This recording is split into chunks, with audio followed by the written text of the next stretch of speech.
I am so sorry, everyone. I got caught trying to silence a car alarm a few minutes ago.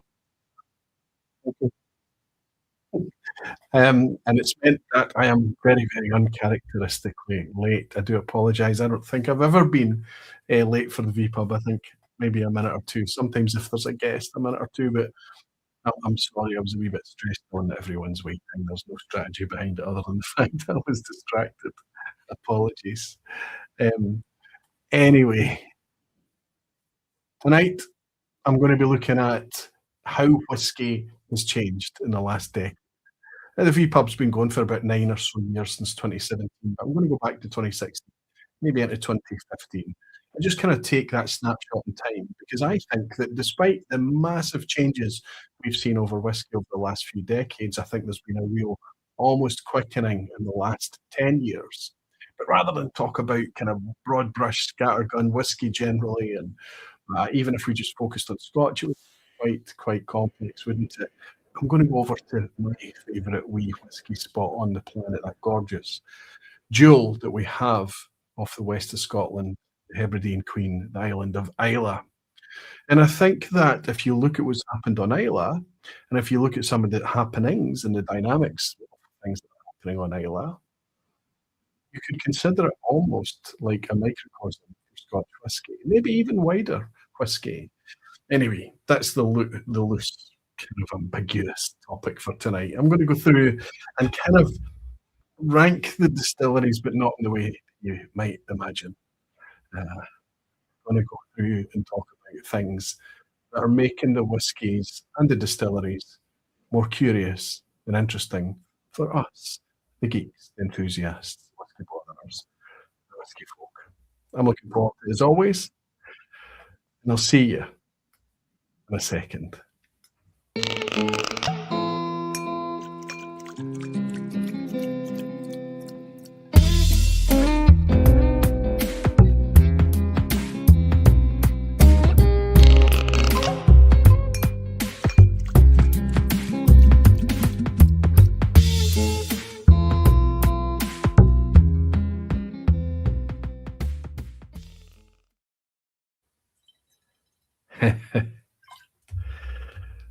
Hello, whiskey folk. Hello, everyone, and welcome. Yeah, just as I was getting set up and sorting out the table, the desk, and things, there was a car alarm going off outside, and I thought, it can't be ours, it can't be our car. And I looked out the window, and of course it was. And I can't fathom what's going on with it. It's gone off a couple of times. So I've reset it, and I hope it's going to be at peace. I hope it's going to be settled. It's a bit frustrating. But you know, these things happen. I don't like it when it happens when I'm supposed to be hopping up here, pouring a dram in advance to sit with you guys as well. I've also been kind of rushing about today. I've lost a bit of time the last few weeks. About a month ago, I had a wee virus, and I don't think I cleared it properly because it came back again. I'm feeling great now. I'm feeling great. I'm on top of the world again. But my voice, you can still probably detect it. There's a wee kind of dryness to my voice. That's the only thing that I'm left with now. I'm feeling fine other than that. I hope you're all doing very well. I hope you're not coming down with these bugs that are still flying about right, left, and centre, because it is starting to feel a lot like springtime. The sun was gorgeous today. There was even some warmth in it. And the lights changed, you know, that way that the light changes a little bit.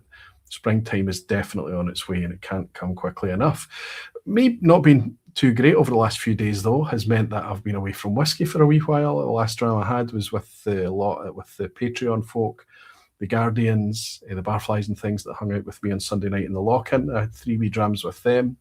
That's the last I had. But as I've poured this tonight, this is an Ardnahoe that's in the glass. The room is filled with the smell of peat smoke. So it seems like I don't have peat light. I'm not blind to peat this evening. But you can bet that by the time we get through the drams that I share with you tonight, it's highly likely that I will be, which is fine. Welcome, everyone. I hope you're all doing great. Cheers to you all.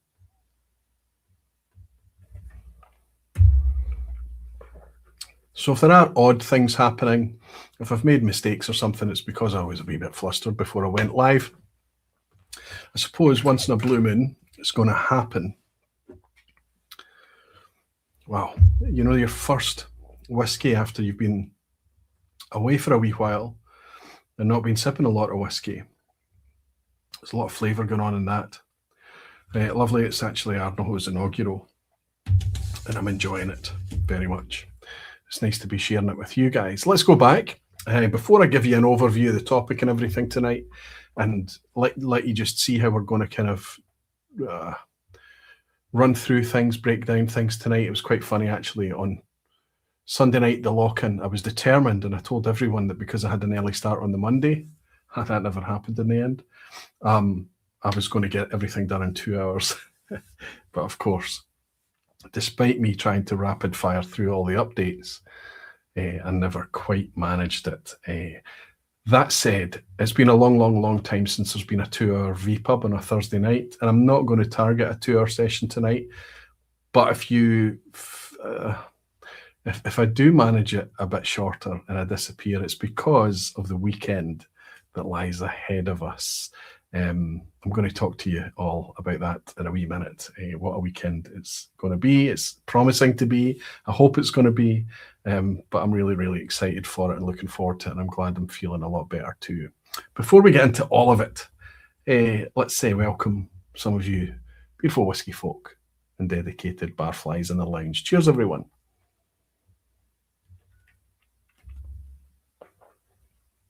Five minutes is not late. No worries, Roy. Thank you, Tim. Thank you for your understanding. Alan Forrester is saying, welcome, Roy. Welcome, Alan. Good to have you, buddy. Jean Kelly saying, no need to apologise, Roy. At least we won't be distracted by a blaring car alarm. Don't speak too soon, Jean. It's not so far outside the window to my right here. Falsgraf, good to see you. Klaus, how are you keeping? He's saying, hi, Roy. Good to see you, even if 5 minutes late. I thought there would be some kind of tech problem. Cheers with an Islay barley laddie. Oh, nice to be on theme as well, class. Nice to have you in. Tudor Court is here. That's Mike. How you doing, buddy? Saying late for your job. Are you going to give yourself a formal warning and keep an eye on yourself to make sure you're a real team player? I'll just give myself a wee bit of a side eye, Mike. That's what I'll do tonight, just to let myself know it's been noticed. Jimmy Legacy saying, Kilchoman Machir Bay is the warm-up whiskey tonight. I can be on theme occasionally. Fantastic, Jimmy. More than being on theme, I hope you're enjoying it. I hope it's going down well. David in Portugal is saying, oi. We did hear a semi-blind of all Islay peated entry-level ex-bourbon spirit forward, and at the top we're at the Lagavulin 8, Ardbeg 10 and Kilchoman Machir Bay. A very hard exercise. I think that would be quite a tough exercise. But also, David, you might hear a few of those mentioned throughout this evening. Andrew Doris saying, a great T-shirt. Excited for the vPub. Cheers to Roy and all the barflies. Okay, I was teasing the merch. I'll do it very quickly on the T-shirt. Don't get too excited because there's no e-commerce store. I'm toe back in the water with merch after being sickened with everything that happened with merch over the last few years. I shared everything with patrons and supporters and guardians on Sunday night. But the upcoming festival gives me an opportunity to lay on a table. I hope my daughters are going to be able to staff the table for me on Saturday evening, so that people who are visiting Scotland have a chance to physically pack it in their case and take it home with them, because shipping it across borders became so difficult for a sole trader, a one-man operation like me, right? But I'm going to turn around because obviously this is a barfly t-shirt. So we've got the usual thing going on. There's no print on this sleeve. Usual thing going on, so that you've got a slightly different layout. We've gone the vPub compass here. The thing that you see over my shoulder is a bit bigger, but the Aquavitae roundel is on the sleeve this time, and I'll spin round in my seat and you can see there's the barfly logo on the back. So if it's a festival t-shirt, so that if you're in a group or whatever, if you're in a whiskey context and you're wearing a t-shirt like this, people from a distance can spot they have a barfly in their midst. I'm really pleased with these t-shirts. They're the best I've ever invested in. They're super heavyweight organic cotton, so they're still, despite the weight of them, still quite soft. Really good quality, quite structured. You know, they're not stretchy, and you feel like that they're going to last a long time. The silk screen printing, that's maybe not the right term, but the printing is the exact same that I've used on previous batches. So those people out there with 7 and 8 year old t-shirts from me with still bright prints on the front can be assured of the same quality here. This one's available in navy, also in light grey. There's lots of other treats awaiting you at the merch table. Because it is a toe in the water, because it's an experiment, there's not a lot of stock. I was nervous about how much to buy, of course, and obviously the outlay, the capital outlay of buying all the merch, it's quite difficult, but there's going to be other things as well, acrylic glass toppers, hoodies, polo shirts, lots of things that you've been asking for, including brand new Aquavitae. I'll need to get my face out of the way, I think, for it to focus. Aquavitae Copitas. So there's the roundel on one of them, and then there is a matching partner with the Aquavitae banner on it. I don't know if you can see that. I don't know if it's coming across there, but they are also available. I'm just using these tonight for the first time. I should have maybe washed these, but I didn't have time. They're absolutely fine, aren't they? Yeah, so it's a toe in the water, as I say.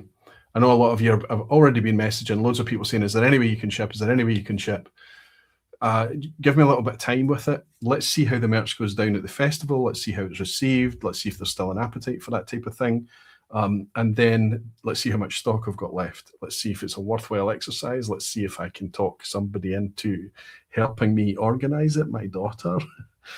And if all things fall into place, there might be a roadmap for it in the future. It's been years since I did merch. I know that it was a very, very good way of you connecting with the channel and everything. It was a good way of you connecting with each other. You seem to enjoy it. I'll be honest, I enjoyed it too, more than I expected to. What I didn't enjoy was the hassle and getting things shipped back to me. And as the years went on, post-Brexit, it got impossible. That was the kind of final nail in the merch coffin back in the 2022, I guess it was 2021. And more recently, we've obviously got all sorts of border controls and tariffs and things coming in, which makes it difficult to send a greetings card across borders right now. So I ask for your gracious patience. Let's see how it goes. Petehead is saying, evening, barman. Good to see you behind the Isla Whiskey Bar. Thank you, Frank. Good to see you, anybody. And Gary Field is saying, evening, Roy. Looking forward to seeing you and everyone else this weekend. I can't wait for it, Gary. More on that in a wee minute. The Neckpod is saying, good evening, Roy. From me and my wife, right back at you and your wife. It's nice to have you both in here tonight. Lolander Keishan is saying, even Aquavitae, looking forward to seeing you and the rest of the barflies coming to Edinburgh in a couple of days. Looking forward to it myself, buddy. It'd be nice to shake your hand again. Gav is also in Edinburgh with you, and he's saying, hi, Roy. I'm looking forward to the weekend and meeting all of our whiskey friends. Yes, that sense, that anticipation, it's building, right, Gav? Where's Roy? Saying good evening from Aberdeen, barflies, and Roy. Good to see you. He's from Aberdeen, so Roy Overmere is already in Scotland. Hey, looking forward to seeing you, buddy. Max Keitner is saying, don't blame the car. You couldn't decide on a bottle. Good to be here with you all. Jerry Miller is saying, good evening, Roy. Enjoy the big weekend. Nice to have you in, Max. And oh my goodness, Jerry, look at... I've been missing a lot. The chat has jumped all the way down to the bottom. I'll scroll back a wee bit in a second after I say thank you to Tim Dorpass Whiskey, who's bought me a dram and said, cheers, Roy. From the perspective of independent bottles, my big love on Islay is Bowmore and refill bourbon at cask strength. Such a unique spirit and peak character. Amen to that, Tim. If it wasn't for the Indies, right? Amazing stuff. Justin Wan, good to see you, buddy. Saying just popping in to say hi. I have to hop off soon. We'll catch the rest on replay. Slanch at everyone. Hey, Justin, I'm sorry we're not going to get to welcome you in Leith on this particular trip, buddy. We can maybe set our sights on November. Thank you for your dram.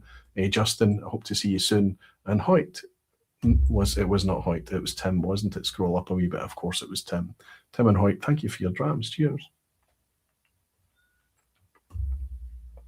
Finally done, celebrating being a barfly for 27 months. He's saying the merch looks great, Roy.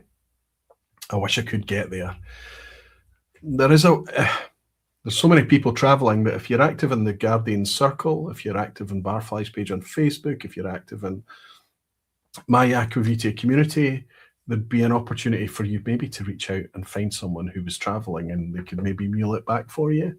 I know, I hear you. I really do hear you. Just if there are people who are interested and they're not traveling to Leith this weekend, all I'm asking for is your patience, and we'll see what we can do after we see how it's been received. David Hong has bought me a generous dram, as he always does. He never says much, but David, I'm very glad to have you here, buddy, and I always appreciate the dram. Cheers to you, fella.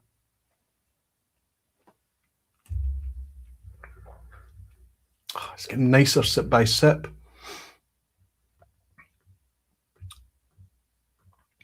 Oh, terrific.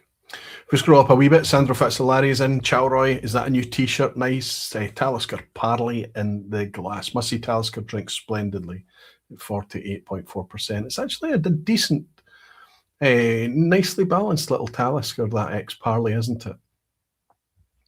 I think it went on sale. I think it went on a special offer, and I had one on the go, and I think I might have bought a backup because I couldn't let the bargain pass. I think I'm right. Aquaviti saying, still hanging on to Tuesday with some legendary dark silky for St. Patrick's Day, says Jeff. He's saying, but following with Cartius cask favourites to stay on topic. You don't need to be sipping along. The fact that you're getting there, what a way to round out the week. So you're starting off with the St. Patrick's Day celebration from 2 years ago.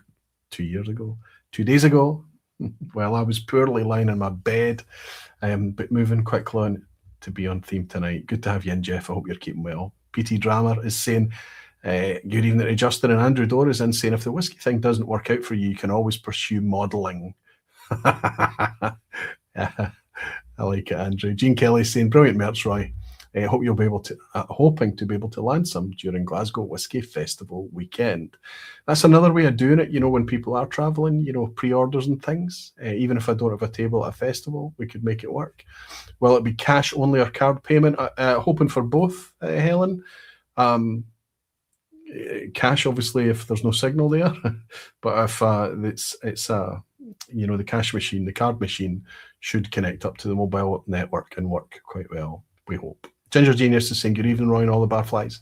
Good to have you, John. And Lee J is saying, Roy, quick question. What glasses are being used Saturday so I can bring the right lanyard? See you there. Oh, that's a good question. I don't know. I know we've got glasses. They're Port Ascot glasses, I think. Again, I think the same ones as last year. Bring both lanyards. Lanyards aren't taking up a lot of space, Lee J. Pack all your lanyards. Keep them in your pocket. Then you know you're going to have the right one. Yuri's saying, hello, Ryan, everyone. About topic name. Only the oldest distillery on Islay doesn't want to change their whiskey, unfortunately. The rest of them are doing well. Has anybody tried Old School? Yes, Yuri, last week we got tore into the Old School, or was it 2 weeks ago? I can't remember now. Bruichladdich Old School 10-year-old.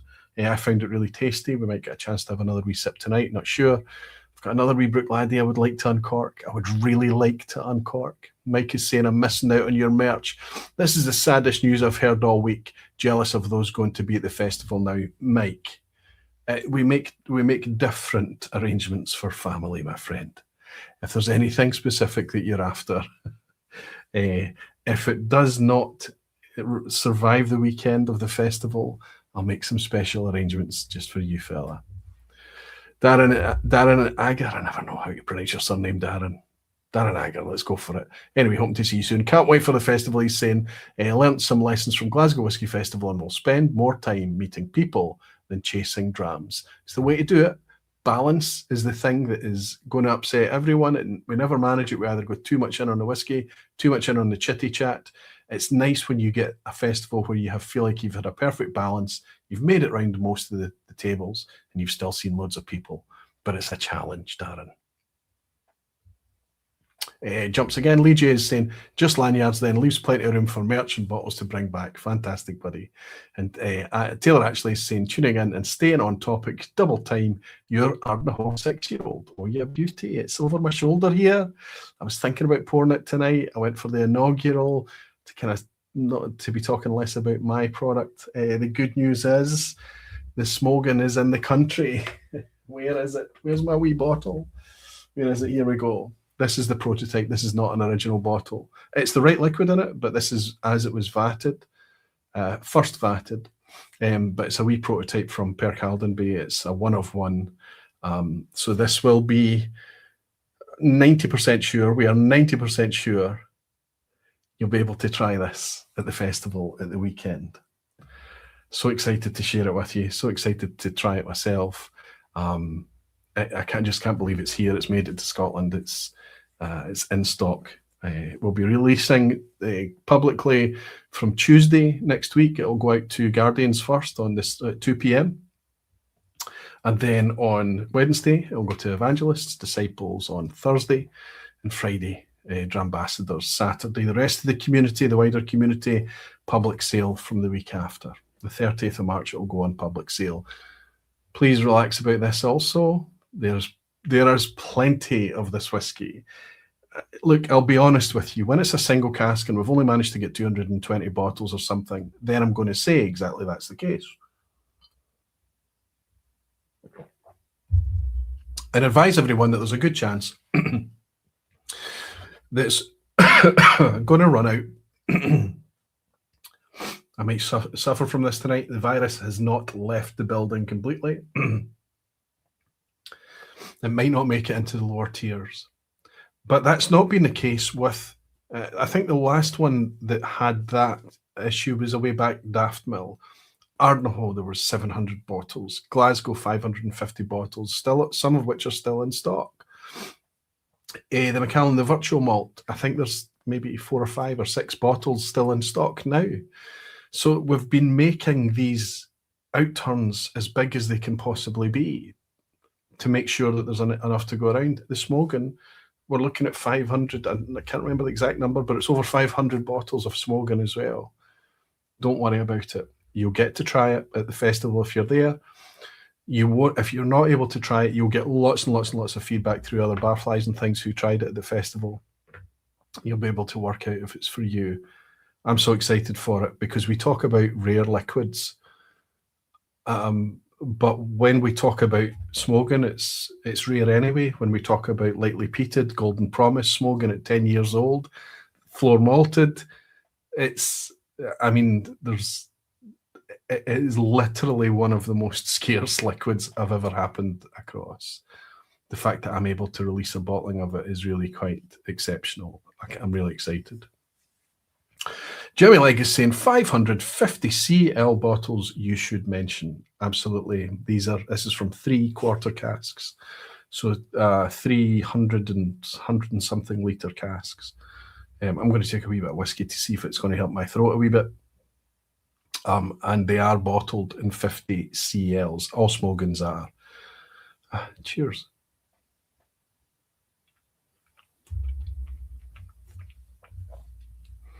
I think this weekend I'll be running on adrenaline, paracetamol, and drams. Sean Cosser is saying sad not to be in Leith this weekend, but we'll be in the festival spirit next weekend in Newcastle Whisky Festival. Good for you, Sean. Sorry you can't make it up this time, buddy. I hope we're able to welcome you in the future. Let's get on to this topic, shall we? It's bad enough that I'm late tonight, but rather than taking over 20 minutes to get into the topic. I think we've enjoyed most of the developments that's happened in whiskey over recent decades. Single malt becoming a 1 or 2% non-entity of the whiskey market and exploding year after year after year, a continued climb to being significantly higher in volume and significantly higher than that again in value, to the point that most distilleries were developing and releasing official releases of their own in-house single malts. And we loved it. We loved the exploration over the years. We also loved the ability to try that output through independent bottlers as well, through the brokerage dynamics, through people trading casks, through independent bottlers locating casks and taking their own take on different distilleries, either through small batches, through different maturations and finishes, or through single cask expressions. And it's been a wonderful journey to be along for that, for me, speaking personally, over the last 20 or so years. Whether you've been into whiskey for longer than that, or you've come along much more recently, you probably have some awareness of just how much it has changed, how much the variety has exploded, and how we've never had so much choice like we have right now. The downside, of course, is that with that explosion, there were stresses on demand, of course. The stocks that were plentiful once upon a time in the 80s and 90s started to dry up quite quickly. And with that, it took a while for the capacity to catch up again, so the prices were driven up. But that wasn't the only thing that drove up prices. Straightforward, good old-fashioned greed, opportunism, cynicism, all the negatives that we will touch upon tonight. It's inevitable, but we won't dwell upon them. Now, they came along as well. So while we've really enjoyed the explosion of whiskey over the last few years, certainly, we've also had to suffer in a lot of quarters, really quite uncomfortable prices too. C'est la vie. It's not just whiskey that suffered from these dynamics, but it annoyed us, didn't it? Still, we worked together as a community to work out where the good value was, but now we're in a different place altogether. Things have slowed down. Purse strings are being pulled tighter all the time. People don't have the disposable income they maybe had 10 years ago. The world's looking a little bit more precarious, a little bit more volatile, isn't it? Lots of things, lots of headwinds, people drinking less. We could spend multiple vPubs in the future talking about all the challenges that lots of the spirits and drinks industry faces right now. But what I want to do is, and it's because of the way I'm feeling, is focus on the last decade. Because if I go back to 10 years ago, it's just me on the cusp, just before I started the YouTube channel. February 2017 was the first video that came out. So if we went back to 2016, it's immediately before that. If I think about the whiskies I was enjoying back then and remind myself of what I was paying for those whiskies back then and what selection was available, and then contrast it with today, number one, I'm struck how much it's changed, only to be very, very quickly surprised at how little has actually changed. And a lot of the time, our emotions and our feelings and our assessments of things are often based on raw emotion, or they're based on anecdotal situations, or they're based on frustrations and things. Sometimes they're not based on us actually sitting down and frankly thinking things out and just trying to honestly recollect things, trying to do a wee bit of research, and when we do that, it's obviously we're in danger of exacerbating whatever issues we're seeing, frustrations we're having. But we can often salve ourselves a little bit because we realize that maybe things are not quite as bad as we first thought. That's what's happened tonight. There are frustrations, there are surprises I'm going to share with you, but there are also lots of things that are going to surprise you in a way that you might not be expecting. Anyone, Major Nut is saying, evening Roy, Barflies and all you other whiskey folk just popping in to say hi and catching the rest on replay. That's really nice of you to drop in just to say hello, to raise a wee glass and say cheers. Now that you're back here on replay, I hope you're comfortable and I hope you've time to enjoy it. Gordon Bannister's here saying, looking forward to seeing folk in Leith on Saturday. I'll be there, camera and dram in hand, aquavite. Let's see how you juggle the camera and the dram this year, buddy. I loved the job that you did for us at Leith last year. And also in Glasgow, your pictures are a joy to behold. Looking forward to seeing you. Cheers, Gordon. And cheers, Major Nut. Cheers.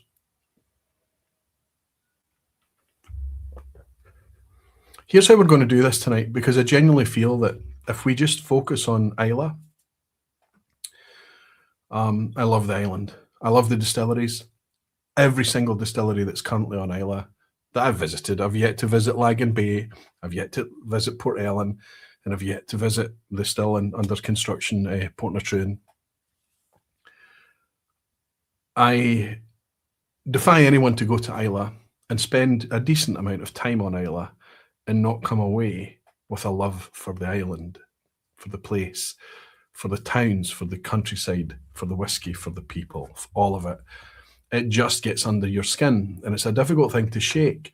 And often what you find is that the love of the place overtakes the thing that drew you there in the first place, in our case, the whiskey.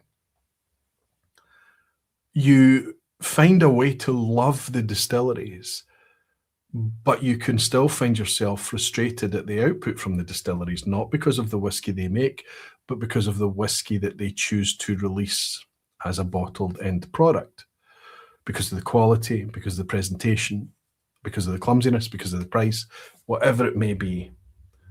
Other times we just choose to hold it high to the sky and speak very, very loudly about it because it's something really special. But when you think about it, and I'm not speaking about, peated and unpeated, I'm not speaking about different maturation styles, different raw spirit characters and things. I'm speaking about just the distilleries that exist on Islay today and the dynamics that they're facing and the things that we've seen change in the last 10 years. It's almost a copy and paste to what the changes that they've gone through that you could do for the rest of the distilleries throughout Scotland, beyond Scottish borders as well, throughout the British Isles, throughout Europe, and much, much further afield. The developments, the changes, the challenges that these distilleries have seen are often the same. So I think it's quite nice to do this with Islay. Truth be told, the reason I've come at this is because I was just going to do where do we stand in 2026? How do we rank the active producing Islay distilleries today? And Jeff Whisky came out with a video. Within days, it's like we're in each other's heads, right? Almost. We hadn't discussed it at all, and there was no discussion between us two. I just saw that video drop from Jeff. And I went, okay, that's fine. I can take a different take on it. But the different takes of me just ranking Islay distilleries, I felt a wee bit uncomfortable. I can always caveat that it's my opinion on all of these things, but I wanted to justify it. I wanted to say, here are some facts. Here are some things for you to consider. And it's not just about me sipping the glass and having a subjective moment with a dram or drams of whiskey from a distillery. I wanted to talk about attitudes to the market. I wanted to talk about ethics. I wanted to talk about how prices have changed. I wanted to talk about how the core expressions have changed, how they go about their business. So then I realized, what am I really getting at here? And I think that's when I came up with the last 10 years thing. So we'll try and look at it through the lens of Islay, look at it through the lens of the active distilleries that are there, and look at it through a very, very focused quickening time period of the last 10 years. And here's how we're going to do it. I'm going to see if this will work. I didn't get a chance to check this before we went live tonight, obviously, because of, as previously mentioned, car alarm. Things are not optimal this evening, but I think it's okay. I think we can get away with it. If I do a screen share, I think I can probably make this work. Try and pull this up right now.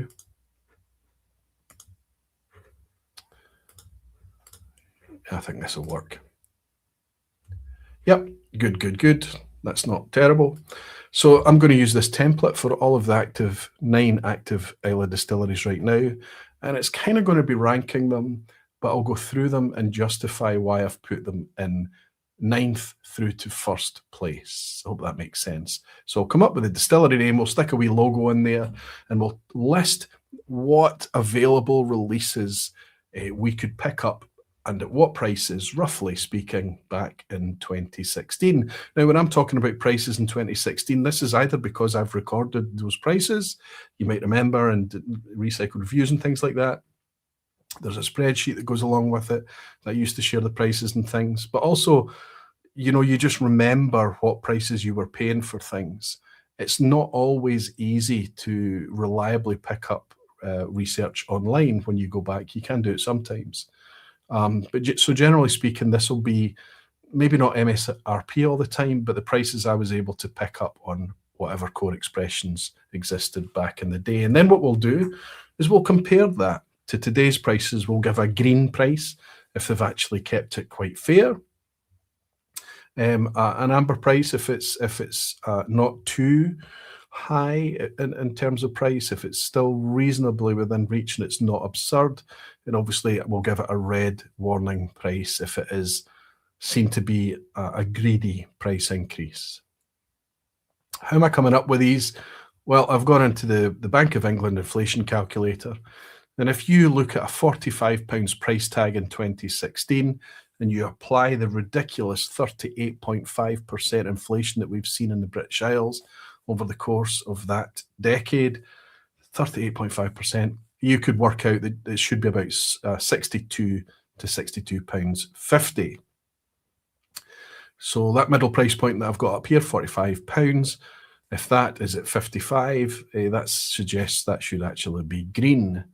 That's within the inflation, and that's how I'm going to share that with you. So it should just be a very, very quick colour thing to see whether it's up, down, or wherever in between. And then we can talk about how things have developed in those 10 years. What new releases have come out? Have they brought out a more premium release, a cask strength version?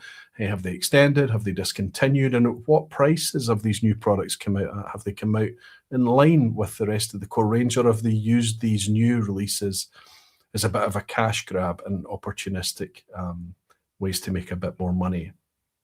And then we'll give them a visual rating on value, and I'll come up with a wee arrow and decide where on this value chart, green on the left being absolute best, through to red on the right being avoid, and we can put our wee arrow wherever on our scale just as a visual cue alongside a little bit of a kind of nebulous concept, and that is me talking about ethics. And if I'm going to put an ethics arrow marker on there, what am I talking about? Well, when I talk about ethics, I'm not just talking about ethics. I'm talking about, is the whiskey naturally presented? Are they good at engaging with the community? Do they look after their staff? Have they got a nice vibe to how they interact and all of that type of thing? Is the pricing and the product and everything fair? Do they go the extra mile to looking after their communities and all of these types of things? So all of these news releases that you get right, left and centre and that you read through social medias and things like that, is it nonsense and fluff, or are they actually trying to do real, genuine things? Excuse me for a second. I feel like I need to gargle. This is the most talking I've been doing since Sunday. Might struggle a wee bit tonight, actually. Still, I've already missed the vPub this year. It has to go on, right? Anyway, that's how we're going to do it. So we're going to go do it through the 9 distilleries in that way. I hope that makes a bit of sense, and it'll hopefully keep me visually on cue and timely about things as well. Helen is saying, a wise man once told us just before our first visit, you'll go for the whiskey, but return again and again for the island and the people. So blooming true. Absolutely true about Islay. I think we'll love going down to Campbelltown and having that super concentrated time of whiskey, whiskey, whiskey. And we love the place and the people and things like that as well. But Islay is just so kind of roomy by comparison and wild and remote. And, you know, spending a couple of hours on the ferry, leaving the mainland to go to that island, there's this kind of almost this transitional thing happens to you. I'm pretty sure it happens when you fly as well, but I know that it definitely happens to me on that ferry. And you just feel that distance. You feel the different dynamic. And for me, I know it's a little bit romantic and whimsical, but I just feel much more connected to the earth, to the ground. And it's got so much to do with less connectivity. So your phone becomes a brick at times. Long may that continue. They've probably invested in the infrastructure, and we've got much better signal and things over there. And I know they probably need it from a commerce point of view and keeping people connected and things. But it's kind of nice when you're traveling around there in years gone by, when your phone just becomes pretty useless and you wean yourself off it for a few days. Right, Helen? Harrow's in Whiskey Weekend Dram saying, good evening, Roy.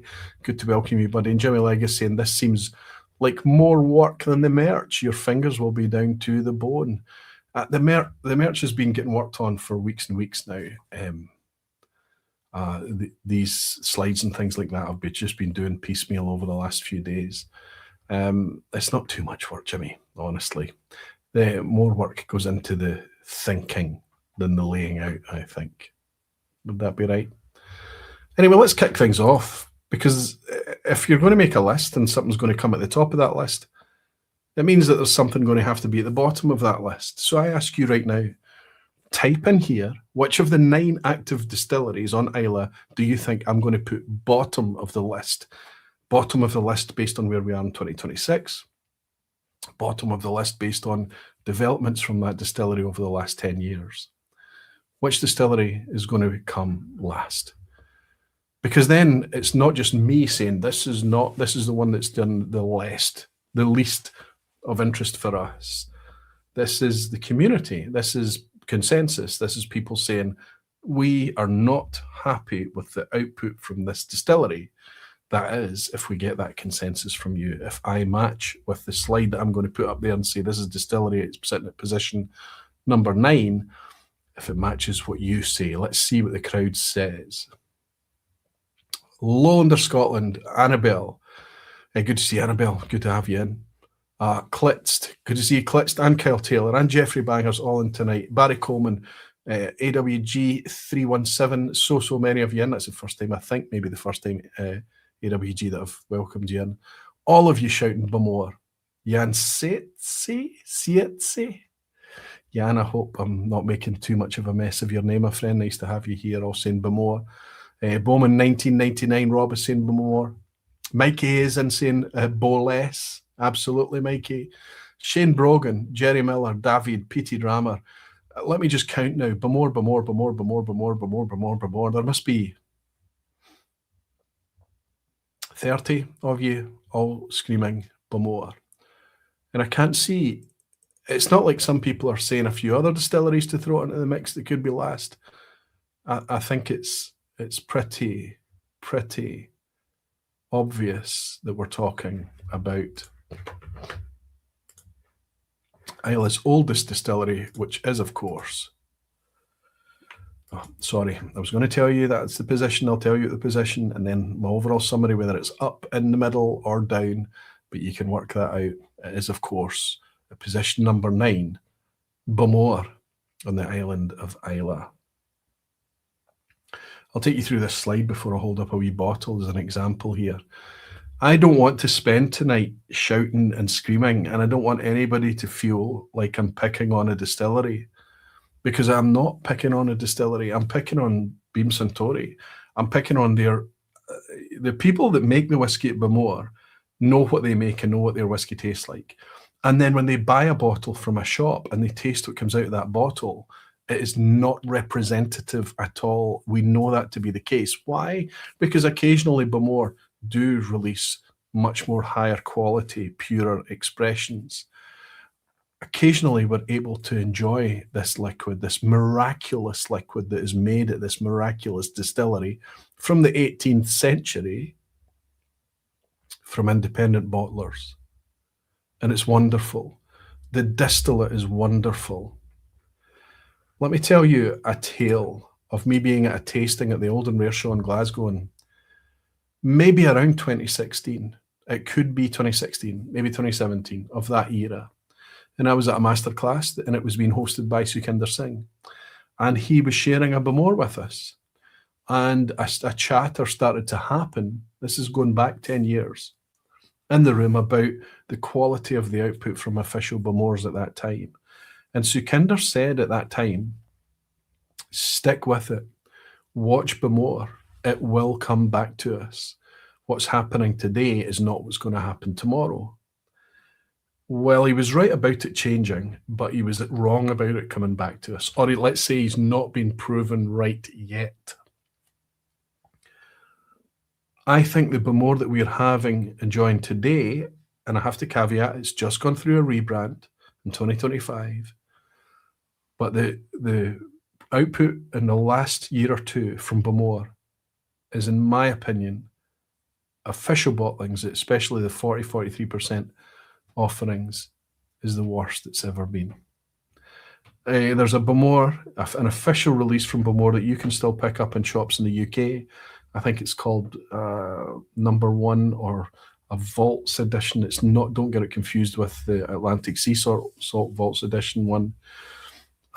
It's a non-age statement Bowmore, and for me it's the closest thing to an undrinkable official release. It's so engineered. It's so, I'm suspicious, so heavily laden with spirit caramel that it's virtually undrinkable. Close behind comes out, and just look at the level in this.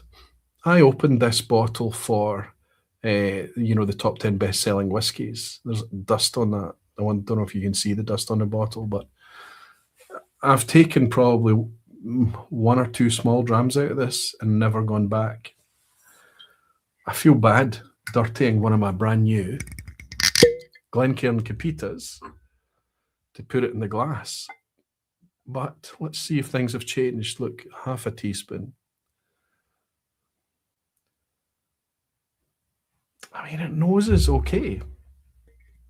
It noses a little bit sweet, a little bit sickly in the kind of sweetened confectionery toffee caramel side of things, but is a wee bit saccharine sweet. It's got that floral side to it. I have to say, after the Ardnahoe, I'm not picking up too much in the way of peat. Absolutely peaty on the Ardnahoe, but if you come to this, that nosing on the Ardnahoe, it's just bang. So expressive in comparison. So this is one of these whiskies that's designed to be as drinkable as possible, smooth as possible, right? Let's have a wee taste.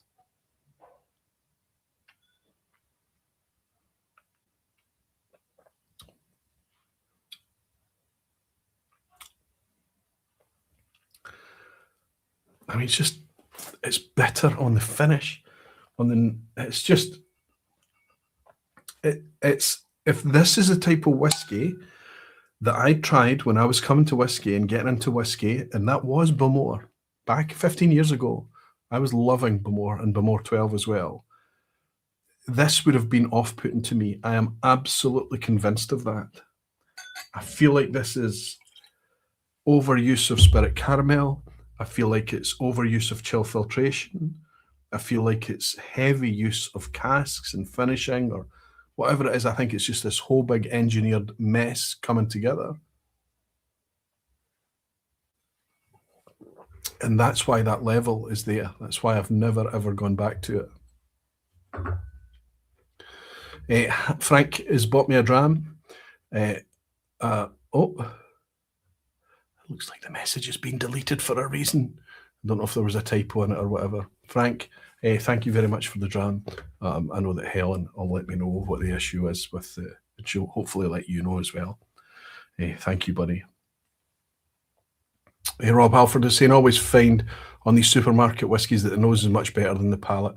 Shame, since supermarket buyers aren't probably nosing their drams. It's absolutely true, but they're just trying to make it as smooth and as tip it back as possible. Jesper is saying, was it Bowmore Warehouse tasting earlier this year, and the Amontillado Cask 2005 on offer was stunning. Night and day what ends up in their core range. Lolander is saying, did Aquavitae just go all Richard Patterson? Yeah, I did. The rug took the rest of that wee half teaspoon.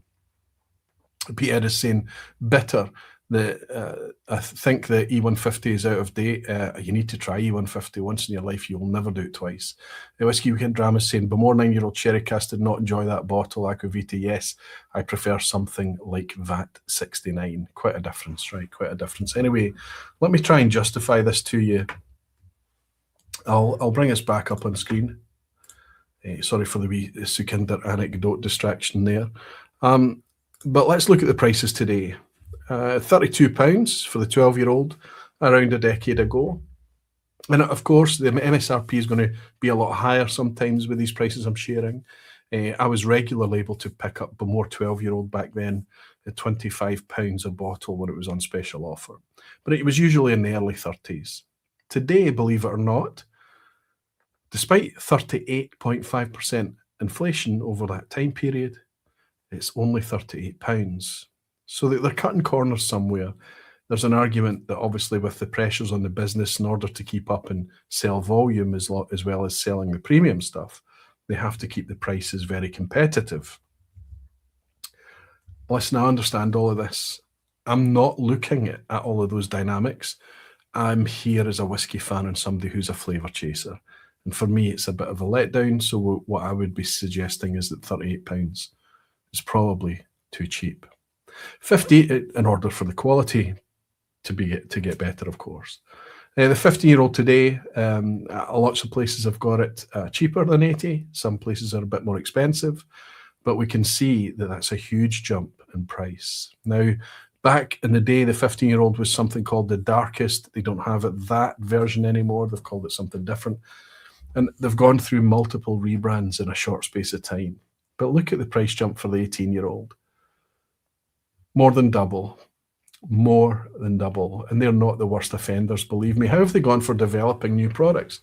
Well, they bought out that non-age stated one that I was telling you about, but as the recent rebrand in 2025, that's already been discontinued.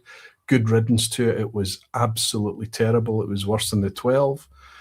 They've brought out new versions of their age stated, so you can buy the 15-year-old sherry oak cask, the 18-year-old sherry oak cask, and both of those are a nudge more expensive than the prices that are displayed there.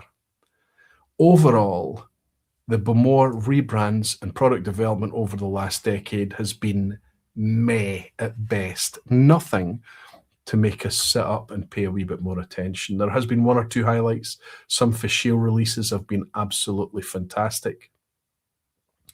You might remember how much over the years I've been raving about the Vaults Edition 1, which was the Atlantic Sea Salts version.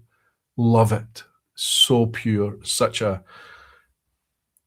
affordable way to taste pure Bowmore. Loved it. So that means where would we put Bowmore on the value scale then? Because we've got some really cheap offerings, some really expensive offerings. Well, value, it's not about price. It's not about how much it costs. It's about how much does it deliver for what you pay. And I have to say, I'm being generous by suggesting that that arrow could arguably be in the red there. The only reason it gets to that orange is because of the highlights over the years, that they have been able to release a few that have been interesting and worthy of discussion. If we look at ethics, well, we're talking about Beam Suntory here. And if we look at Ardmore, if we look at Auchentoshan on the mainland, if we look at their sister distillery, which we'll be looking at a wee bit, Laphroaig, in just in a few slides' time, you know, it's not great, is it? It's not great. Recently, with the two distilleries facing challenges, the management team stays intact and they pay off a lot of staff and they run part-time between the south of the island and Bowmore. It's just a mess. It's just a mess. Given the amount of money that they should have been making and investing and keeping over the last few years, rather than just prioritizing their board and shareholders and whatnot, I think their ethics are also poor. I guess if I looked into things a bit deeper, I suspect that might also fall into the red too. It's very, very hard for me to speak negatively about these distilleries that I love, but it's not about the distilleries. It's about the products that we have available to us today. Glenn Duncan is saying, I'll continue to seek out the older expressions rather than core range of pretty much all the Islay established distilleries. Yuri's saying, I haven't bought a single bottle of Bowmore for more than 5 years.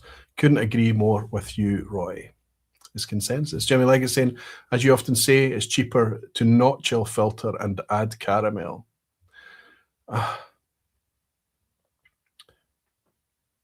It's an offset. To run the chill filtration equipment costs money, but they're going to run through that system anyway. The reason they run chill filtration equipment is because the amount of money they make it by selling water rather than alcohol. Water over whiskey. When was the last Tempest released? It's a good question, actually. It's a good question. Tempest may feature at some point over the course of this weekend. Trebleberg is saying, skipped Bowmore on our Islay tour. See, that would be a shame. And I know that a lot of people do. If they're not connected with the official product, they are going to, if they're working out which distilleries to visit and they can't squeeze them all in, for example, maybe that was your issue, that you're going to skip the one that you're not connected with, which would be a missed opportunity, but understandable. Because what they make there, if you can get a warehouse tasting, if you can get to taste something that's much more pure before it's been clumsily upended, you would understand why it's heartbreaking for us all. Glenn is saying, what you're saying is my ethics are bang average, because I should have invested better in my younger days. And you'd be right. Me too, Glenn. Me too. I don't know what I would do if I had my youth over again. I don't think I would be caring about investment. Doodle the Drama is saying, I bought 2 Bowmore Darkest for behind the bar at our wedding party in Germany. The local Oompa band rinsed both of them in 25 minutes, and some had to get escorted out of the room. P. Drama Craig is saying, I keep getting told not to skip the Bowmore Distillery tour, and I always have so far. I hope I was able to weigh in and help a wee bit there a second ago. Jimmy is saying, Batch 6 2015 considered one of the final releases, says Google. Really? Has Tempest been away for that long? Suntory have clearly been trying to align Bowmore with the luxury market, Aston Martin, etc. With the current market and the re-emergence of great indie Bowmores, can we expect any change? Aquaviti, says Gordon Burniston. Listen, Gordon, I was on the website earlier this week, of all of the websites doing the research for this, and you can clearly see that thing.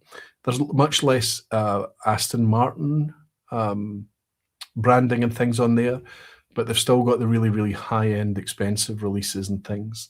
And it's kind of muddled. They're all on the same page. You know, you've got something at 45 quid sitting alongside something at £1,500.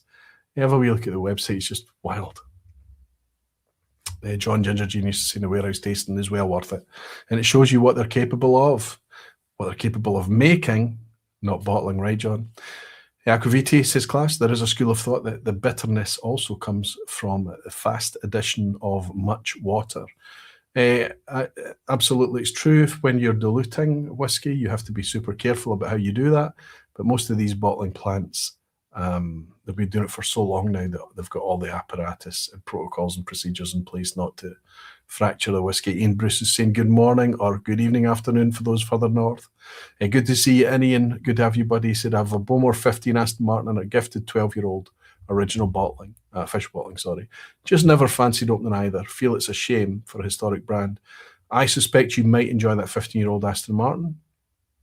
Some of the Aston Martin releases were very, very highly celebrated, but I'd be interested in your take on the 12-year-old official. Let's get something else in the glass.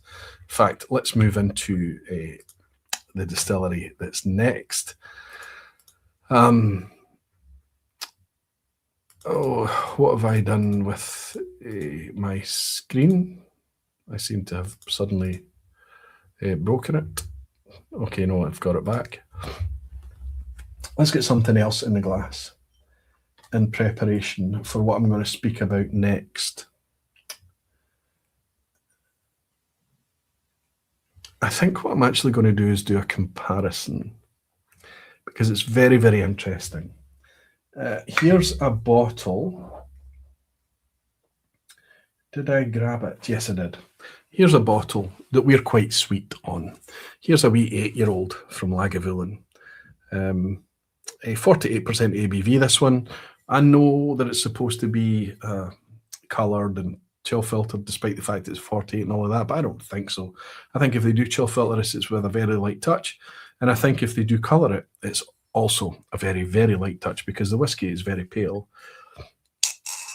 I'm going to do a wee comparison tonight and quite a special uncorking, because if you go back to 2016, so in the Aquaviti banner logo glass, I've got the contemporary Lagavulin 8-year-old. And I'm going to uncork this that I've had in the collection for, well, obviously a decade now. This is the 200th release Lagavulin, 200th anniversary release. So Lagavulin was 200 years old in 2016, and that's when they brought out this 8-year-old. It was an homage to a previous release of Lagavulin that once upon a time existed.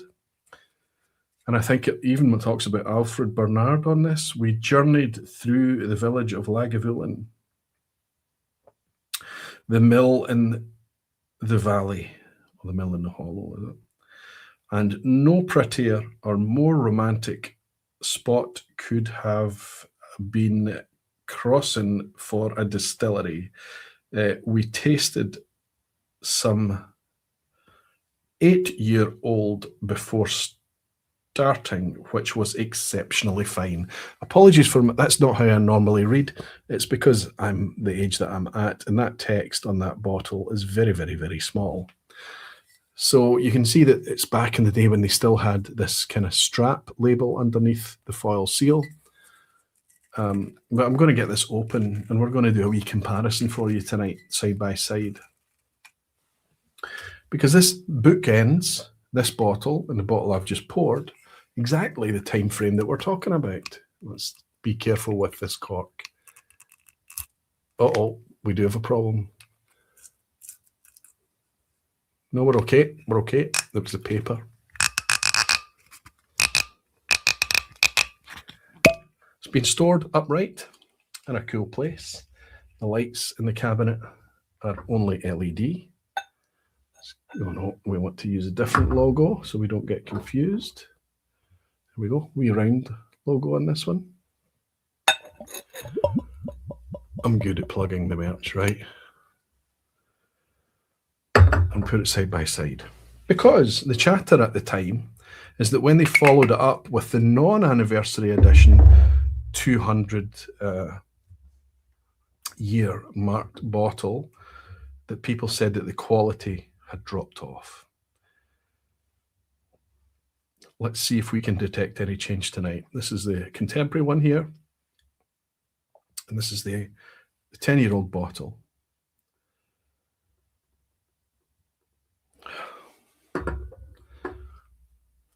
Can I just say I love Lagavulin? I'm going to give it a hard time right now. Tonight it's going to get a bit of a hard time from me. But like the Bowmore thing, it's nothing to do with the distillery. It's nothing to do with the whiskey that they make, and everything to do with the stewardship.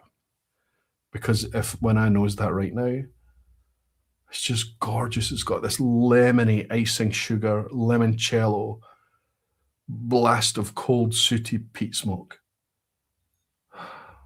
And the contemporary one, very similar, but much more muted. Bear in mind that the contemporary one's been open for at least a year. Still a good level in the bottle, at least 2/3, but it's been open a long time. Oh my goodness, the nose is quite remarkable, quite remarkable. On the 200th, it's much more expressive.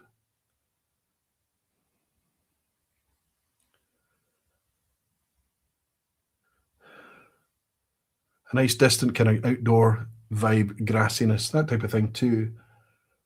But just this creamy, lemony, balanced, elegant, smoky malt. It's maybe not grassiness, actually. It's maybe more like a gristy thing, like cereal. Okay, let's go for the contemporary one first.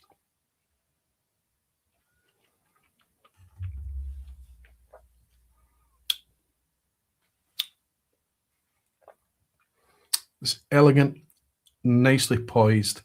I wish it had a bit more weight to it, a bit more mouthfeel, but that's me being petty. A salty tang amongst all the kind of nosing side. It's got a little bit of kind of zesty lemon about it now, a bit of lemon pith, skin, all of that stuff, along with the kind of sweeter aspect that I got with the ice and sugar and limoncello.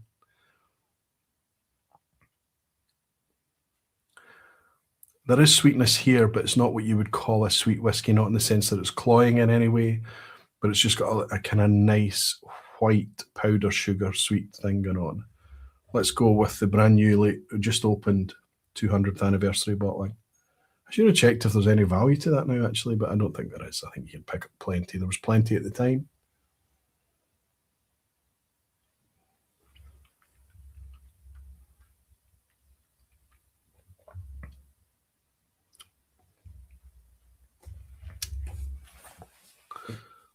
Okay. Well, colour me surprised. I did this back in the day. I think I've done this very thing on a vPub before. I would have to go back a long, long, long time to find it. And I found very little difference. Now, we weren't comparing the same thing. The 200th anniversary bottling would have been the same, of course, not the exact same bottle, but the same batch. But the contemporary 8-year-old would have been from a different batch. This is remarkably different, not just in terms of it's slightly more complex, more rich, more flavour, but there's also a nicer mouthfeel.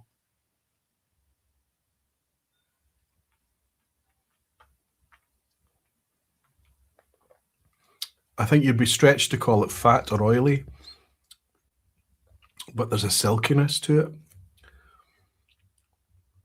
It's really quite salty. Wow.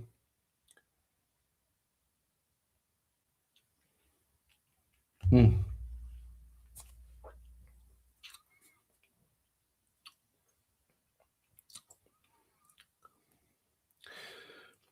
On the Dramface score chart, I think the contemporary one would be sitting at a 6 for me. Good stuff. Could enjoy it. But the 200th is easily a 7. I mean, this is my kind of whiskey. At 8 years old, it's got enough maturity, but there's still a lot of complexity and sweetness. I have to say I'm struggling to find a lot of fruit. I'm only getting, it's maybe to do with my condition here tonight. Normally I would be looking for some orchard in here as well to go alongside that kind of yellow citrus.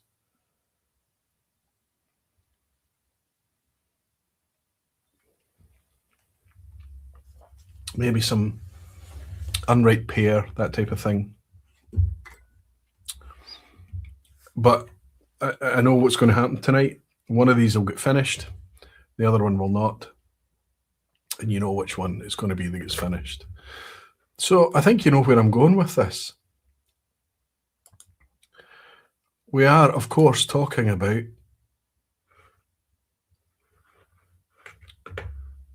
Lagavulin being in position 8.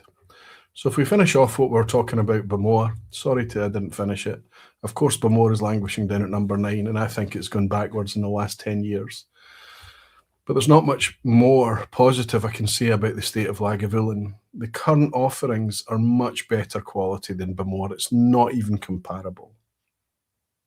But the context of Islay distilleries, it's heartbreaking for me that my once upon a time all-time favourite distillery is just struggling to connect on so many fronts.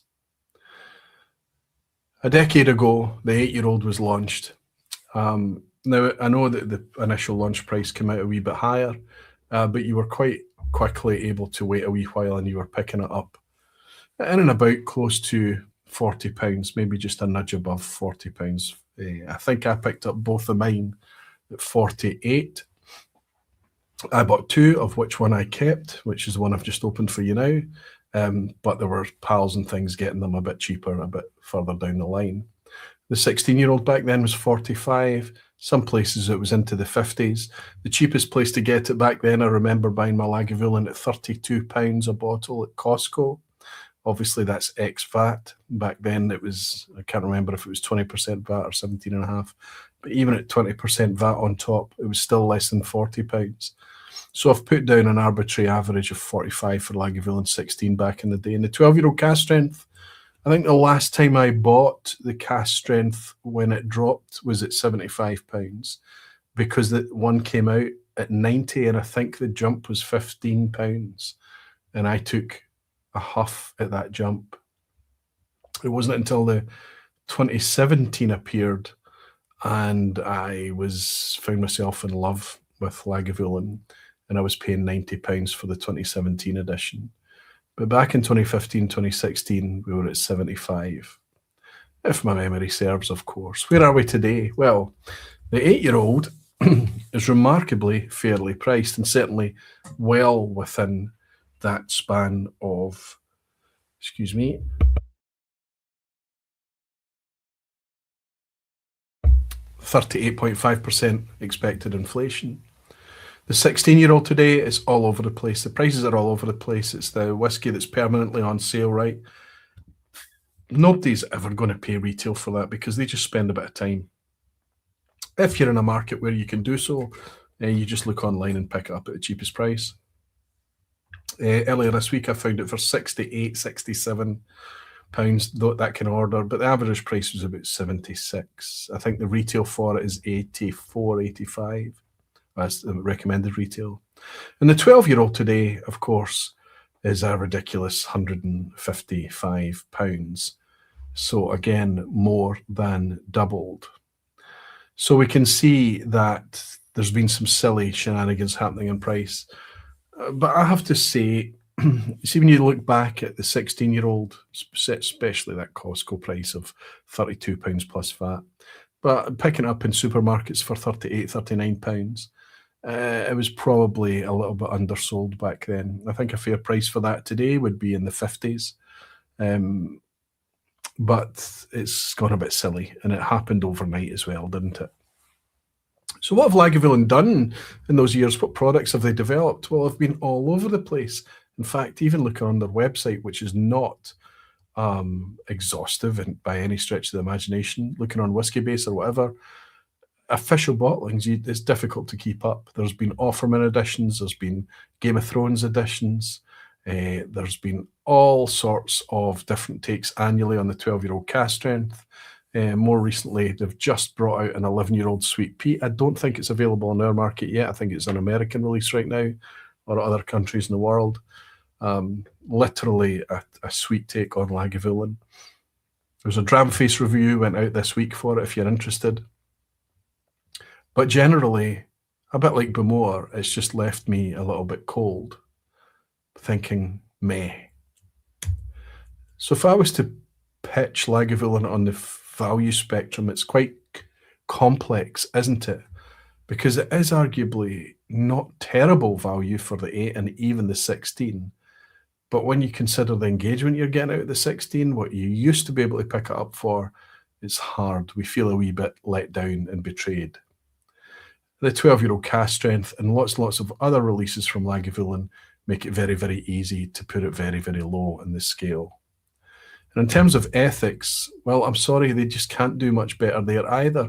And this is despite the fact that all the outreach that Diageo does, whether it's community, whether it's collaboration, whether it's looking after employees and all of this stuff, they just can't do much to get out of the orange for me. And it's everything to do with how I connect with them as a company on the consumer side. They are just unhinged. Diageo are just bizarre. It's very, very difficult to understand how. I have no idea what kind of feedback systems they're using. I don't understand how they're developing products, how they're trying to evolve products, because it's very rare these days. It used to be hit and miss. Back in 2016, it could be hit and miss, right? The Diageo releases. But these days, it's rare for them to get a hit.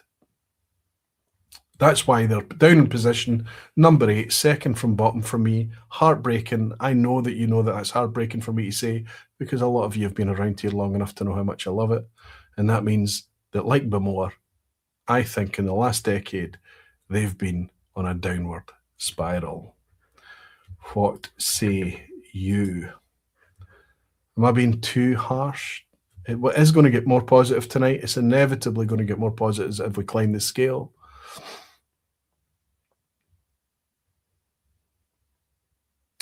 Peterhead Frank is saying Lagavulin is a Diageo no after all Aquavitae. So you're feeling the same as me, and that's probably heartbreaking for you, Frank, as well, because the whiskey they make is gorgeous.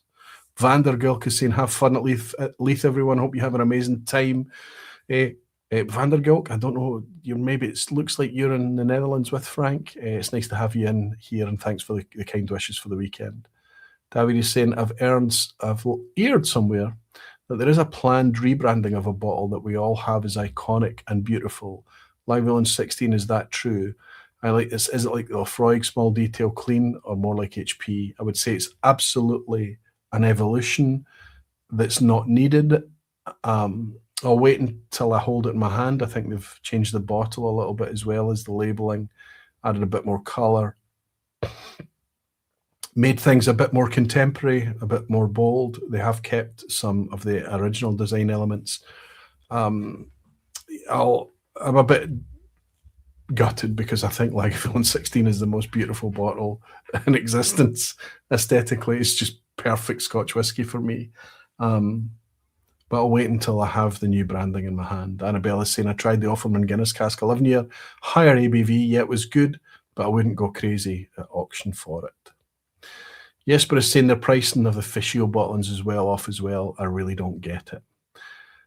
Keith McKenzie is saying, to be honest, Roy, I haven't bought a Diageo co-release since picking the Talisker 18 for £75, and you probably only did that because you knew it was on the way out, right?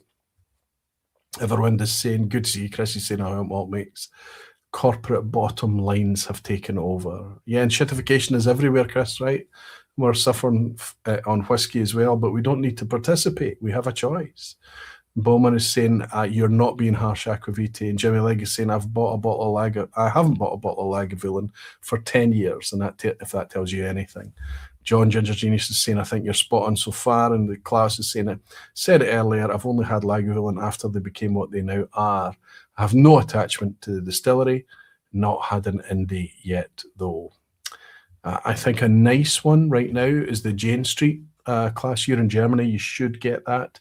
Jane Street from Woodrow's. They've got it's not age stated, but it's around about the £40, 40 to 50 euros. And that's widely rumoured to be Lagavulin. I hope I'm not telling tales out of school on that, but it's lovely. Julian Rickman is saying, I think you're accurate on Lagavulin, and the distillery experiences and drams show the same. Only the 8-year-old on offer in supermarkets gives some value. And Adrian is saying, evening whiskey folks, a bit late tonight, but great to be here and getting excited for the weekend. Looking forward to seeing you again, Adrian. Please come up and say hello. Remind me of your name. I still got you and Darren confused quite a few times last year, didn't I, buddy? Whiskey with Molly saying, just checked, and he only has Islay. And the only Islay I have on my shelf currently is Mura, Kilchoman and Ardnahoe. That's a decent selection, Ben. I think you're doing it right. Let's see. I'm going to admit that I'm struggling a little bit. My throat and my head, I'm worried that I need to make sure that I'm okay for the weekend. Listen, if it gets any worse, we'll draw things to a neat close tonight. I'm okay just now. Let's get something else in the glass, moving on to the next one. I can't pull out of a list, right? I can't just say, oh, I'm not feeling great. Let's move on to the next one. Make sure I've got the right bottle in my hand.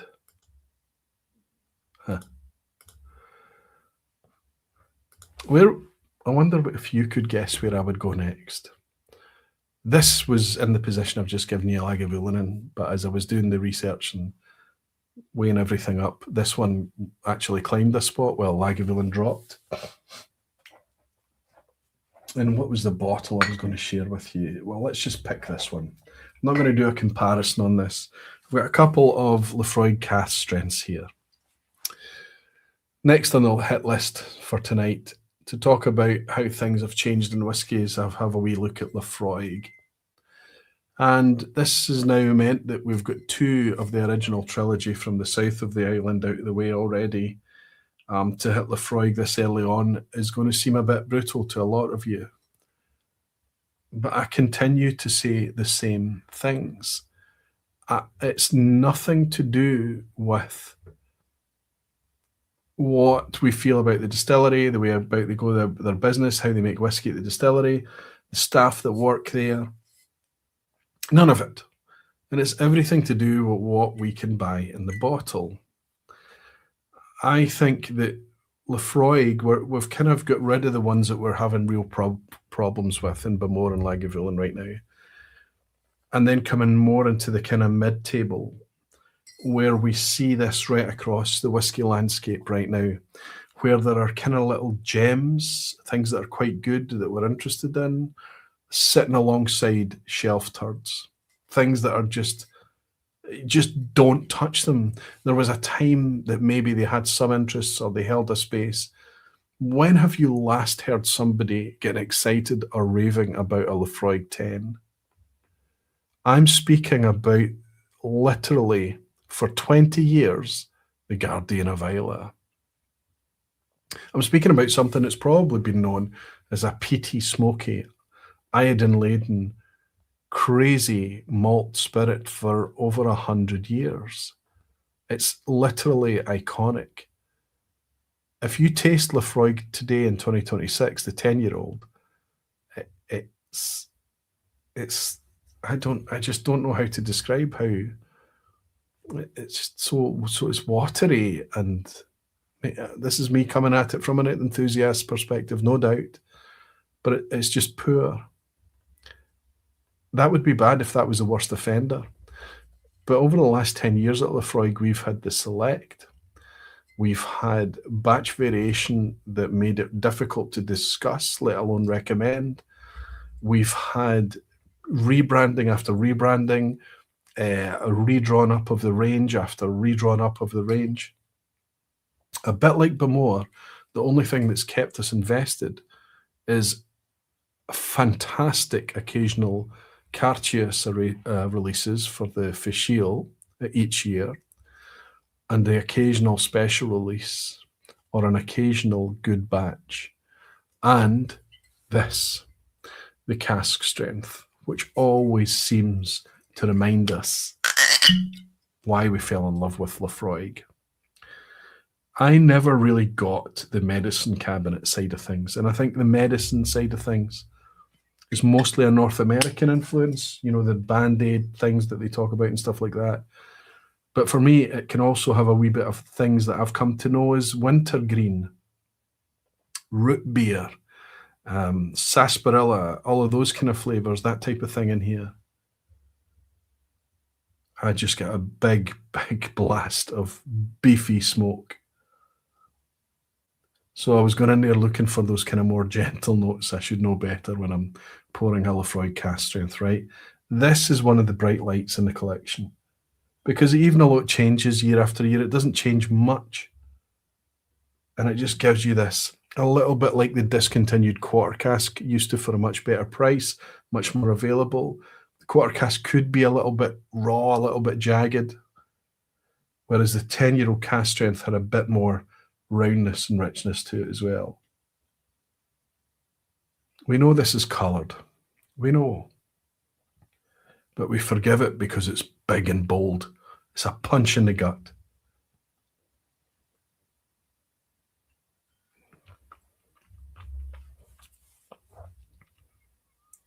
Loads of taste. Tar. Creosote. Crazy stuff. It's all kind of dockside wet ropes and creoles, lobster creoles, and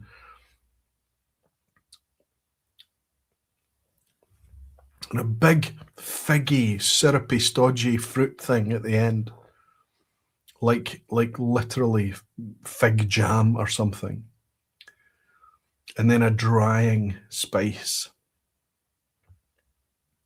But this is batch 10, by the way, cask strength batch 10. I've got 15 and 16, I think, over there too.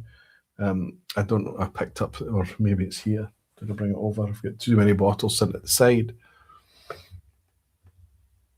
Independently bottled Laphroaig is the way to go, Aquavitae. Just swap out Laphroaig with any other distillery, right? Independently bottled is the way to go. Eventually, I mean, I know it. I think we still need to remember the good official bottlings, and I think it should be the best example of what it can be when it comes to balance, mass market availability, widespread distribution, all of that type of thing, and the best take on what the distillery is because of the stocks that they have available to them. It's like I always say, it's like, how can the producers fail to do what anything with everything that they can get their hands on? And independent bottlers do so much with despite how little they can get. It's all about being respectful to the whiskey. It's all about integrity. It's all about releasing the thing is to be as good as it can be when it's ready.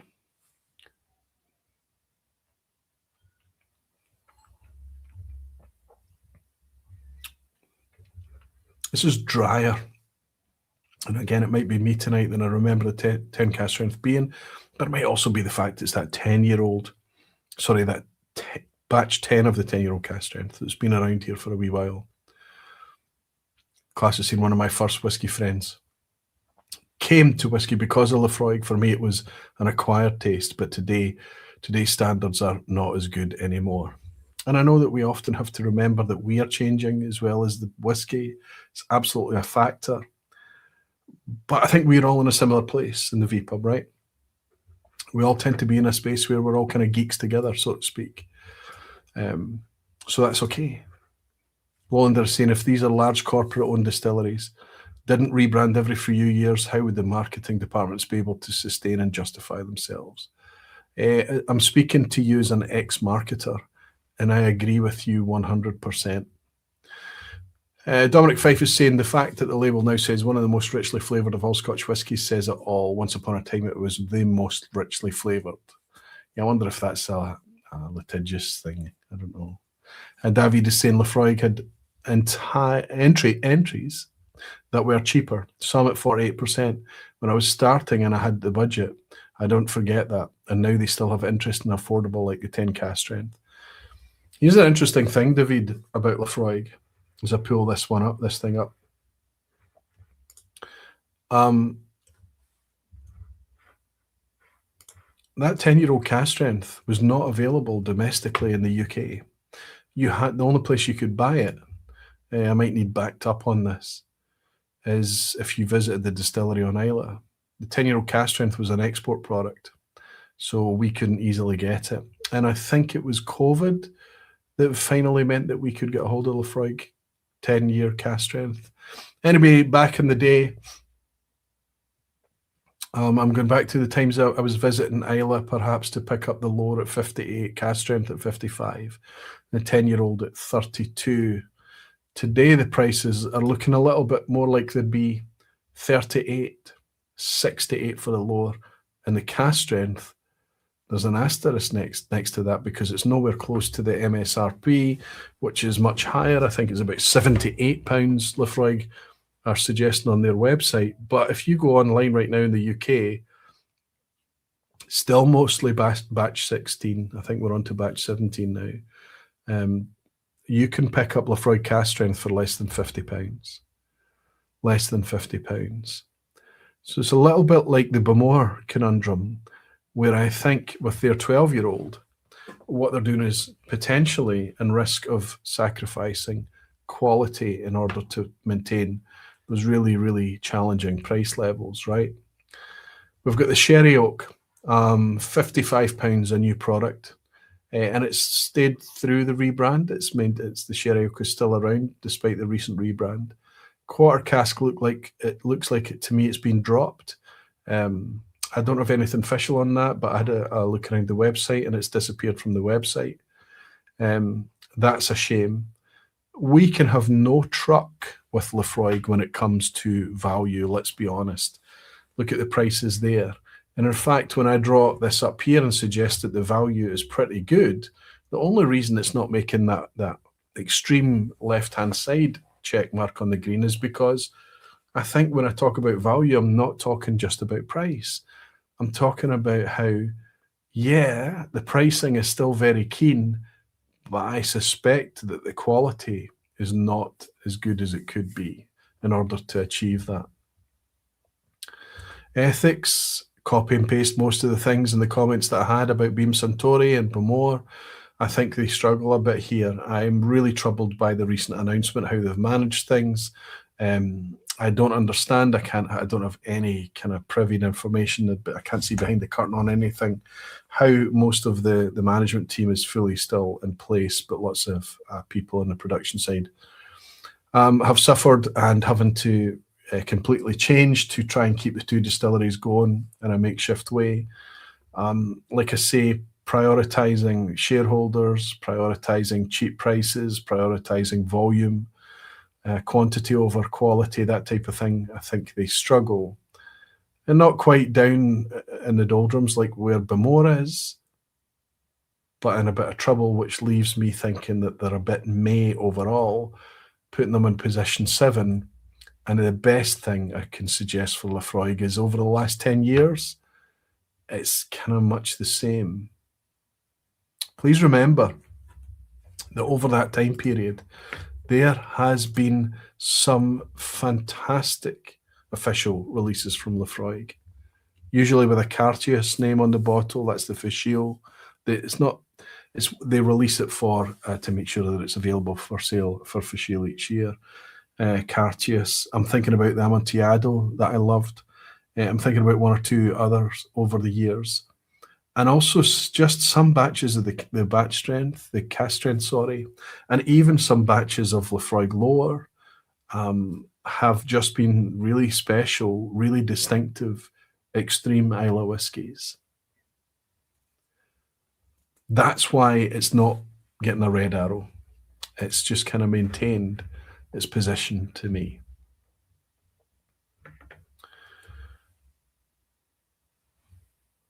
I need to scroll back a wee bit, sorry. Clit's to saying Laphroaig is one of the distilleries that I enjoy so much that I'll make myself a drinking strength blend by mixing the 10 cask strength with the regular 10 in equal parts, and it ends up around 48%. Clit's, that's really interesting. It's one of the great things about whiskey. You're still sipping a lovely single malt doing that, that we can play at home. Adrian is saying, feels as though we're starting to get a good place when indies can be bottling decent price Bowmores and Laphroaigs, a la recent Thompson Brothers releases. Spot on, absolutely spot on. Please remember tonight I'm focused fully on official bottlings. Keith McKenzie saying, for Laphroaig, I've only ever bought the regular 10-year-old. It's not currently on my shelf, the lower in the cask strength, but never a go-to for an Islay. There's too much choice today, isn't there? Class is saying Laphroaig cask strength batch 17 reduced from €75 to €54 on my first try online shop. Yep, Aquavite, you're right. It's just so we're now cheaper than we were 10 years ago on Laphroaig cask strength. The Neckpot is saying, I'm away to bed. I'll catch us on the replay. Thank you, buddy. Now that you're back here in the replay, I hope you're rested and enjoying yourself. Lolander Scotland is saying, but if they did downsize the staff at the distilleries, how would the CEO and directors be able to afford and justify to pay for their Christmas bonuses? Gailey 1929 is saying there should be minus points for dropping the 16-year-old. It was a great value at ages on Islay. I have to say the 16-year-old came along in that 10-year period and disappeared again within that 10-year period. And I agree with you, at 48%, I think it was a nice product to have there. There should be minus points. And yeah, one of the reasons that they're stuck down in the lower ends of things. Okay, let's click on to the next one. And when I came up with this concept, I thought this was going to be way up the top. I thought this was going to be maybe arguably in the top 3. Why? Because I love the distillery, because I think the product that they make, it comes out of there, is fantastic, because I think it's ubiquitous and it's everywhere, and it's just such a joy and a delight to have as part of the whiskey landscape. Then I remembered that we're talking about official releases and official bottlings tonight, and how that distillery communicates with us directly through those official bottlings. I'm talking about next in line. Number 6 is Caol Ila. Why is Caol Ila so far down? Well, it's not so far down, and it's not anywhere near the bottom, because we're talking about only 9 distilleries. And, you know, if you rank them in order, it doesn't mean to say the ones down the bottom are always necessarily terrible. Caol Ila is definitely not terrible. I would argue that there are some other distilleries in the Scottish landscape that are just as consistent as Caol Ila, but it would be hard to argue the case for a more consistent producer than Caol Ila on Islay. It's the biggest distillery on the island. It's very, very like a Lagavulin, for me, in a lot of respects, the way they make it, the way they go about it. And that makes sense, because Caol Ila, like Lagavulin, its original purpose in life, much less so these days, was for it to be made for blends. That's what Caol Ila does. It does all the heavy lifting for the blends. But because of that, it means that a lot of it ends up being sold bulk, or as new make, tanker loads, IBCs, or cask upon cask upon casks. gets sold onto the market through Diageo, and we can pick it up and enjoy it from independent bottlers. And oh, how we love it when that happens. However, tonight, if we focus on the standard 12-year-old Moch Distillers Edition, yes, back in 2016, there were other official bottlings available, a 25-year-old, for example. I wonder if I've got a 25-year-old open. That may be an interesting one to sip tonight. Today, look at those prices. 12-year-old back in 2016 was £42. Moch was a wee bit more expensive, often discounted lower than the 12-year-old. Distillers Edition was a wee bit more expensive, again at £55. Today, Caol Ila prices are actually okay, with one big exception. I'm going to do a wee Google search here. Oh, what have I just done? I did not mean to do that. But if we just, the three standard core range ones that we've picked, 12-year-old is still available between £50 and £60, well within that inflation calculation. The Moch is around about 55, and the Distillers Edition has probably jumped the biggest to £80. It's really quite difficult to get hold of Distillers Editions these days. In terms of new product development, there's really not much at all. Lots and lots of small batches and special editions and things like that, here, there, and everywhere, but nothing to bolster our core range. No real development of the core range whatsoever. So just, I found nothing much to talk about, really. Value for Caol Ila, we can't have much of an argument with it, but there's a big problem here that couldn't make it into the green, and I'll explain what that is in a second with you all. Ethics, well, we just have to talk about, it's Diageo. It's a little bit like what we're talking about with Lagavulin earlier. You know, the things that they've been doing recently with just cutting off supply of malt from Port Ellen maltings to all their non-Diageo companies that had been using Port Ellen for years. Their ability to just make decisions like they're toggling switches right, left, and centre with no care whatsoever to the medium or long-term impacts of these decisions.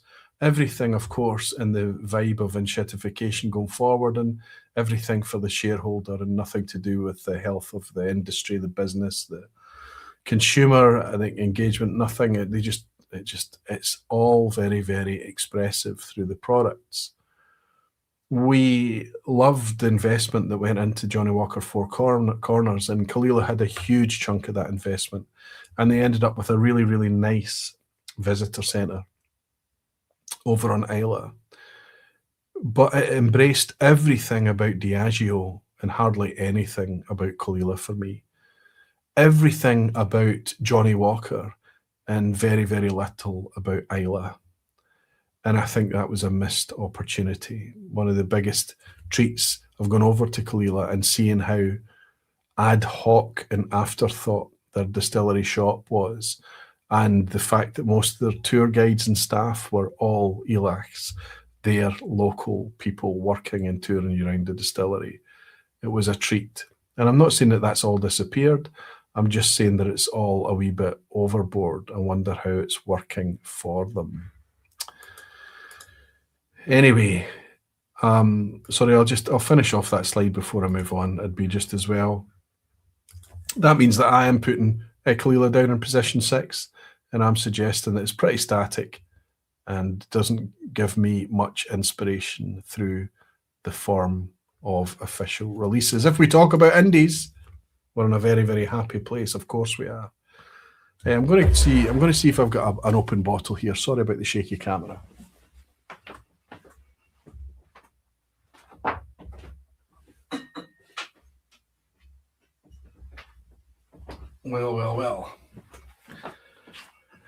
Well, this needs killed off.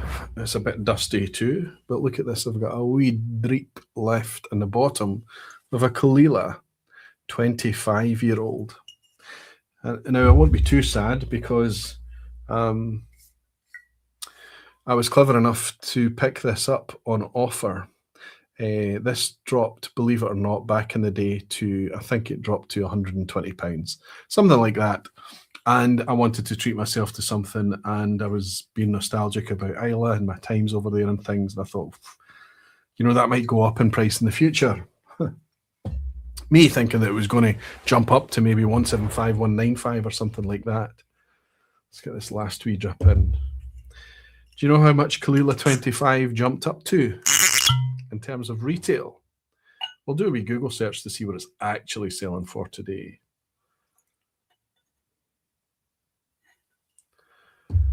£495. Diageo are arbitrary. They're just kind of random. There seems to be just somebody sitting down shouting instructions in a room. That's what it feels like.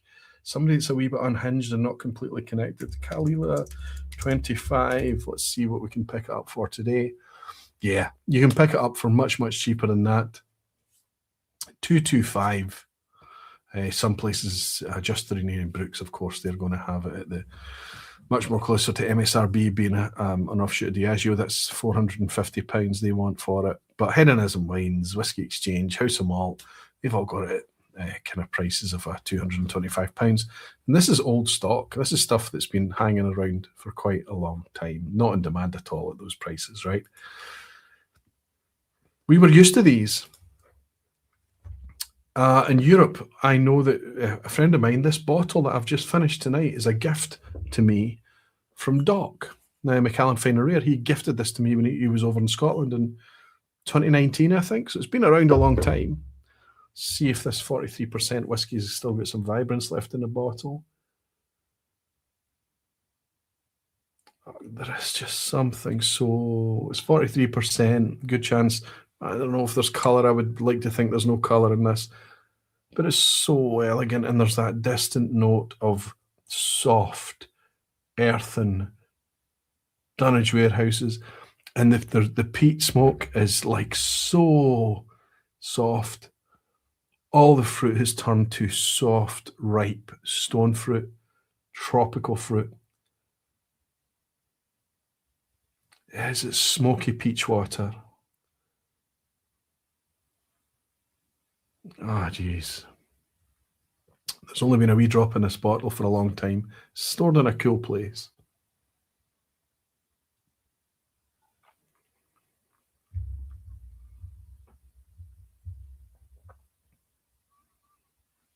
Lovely, gentle.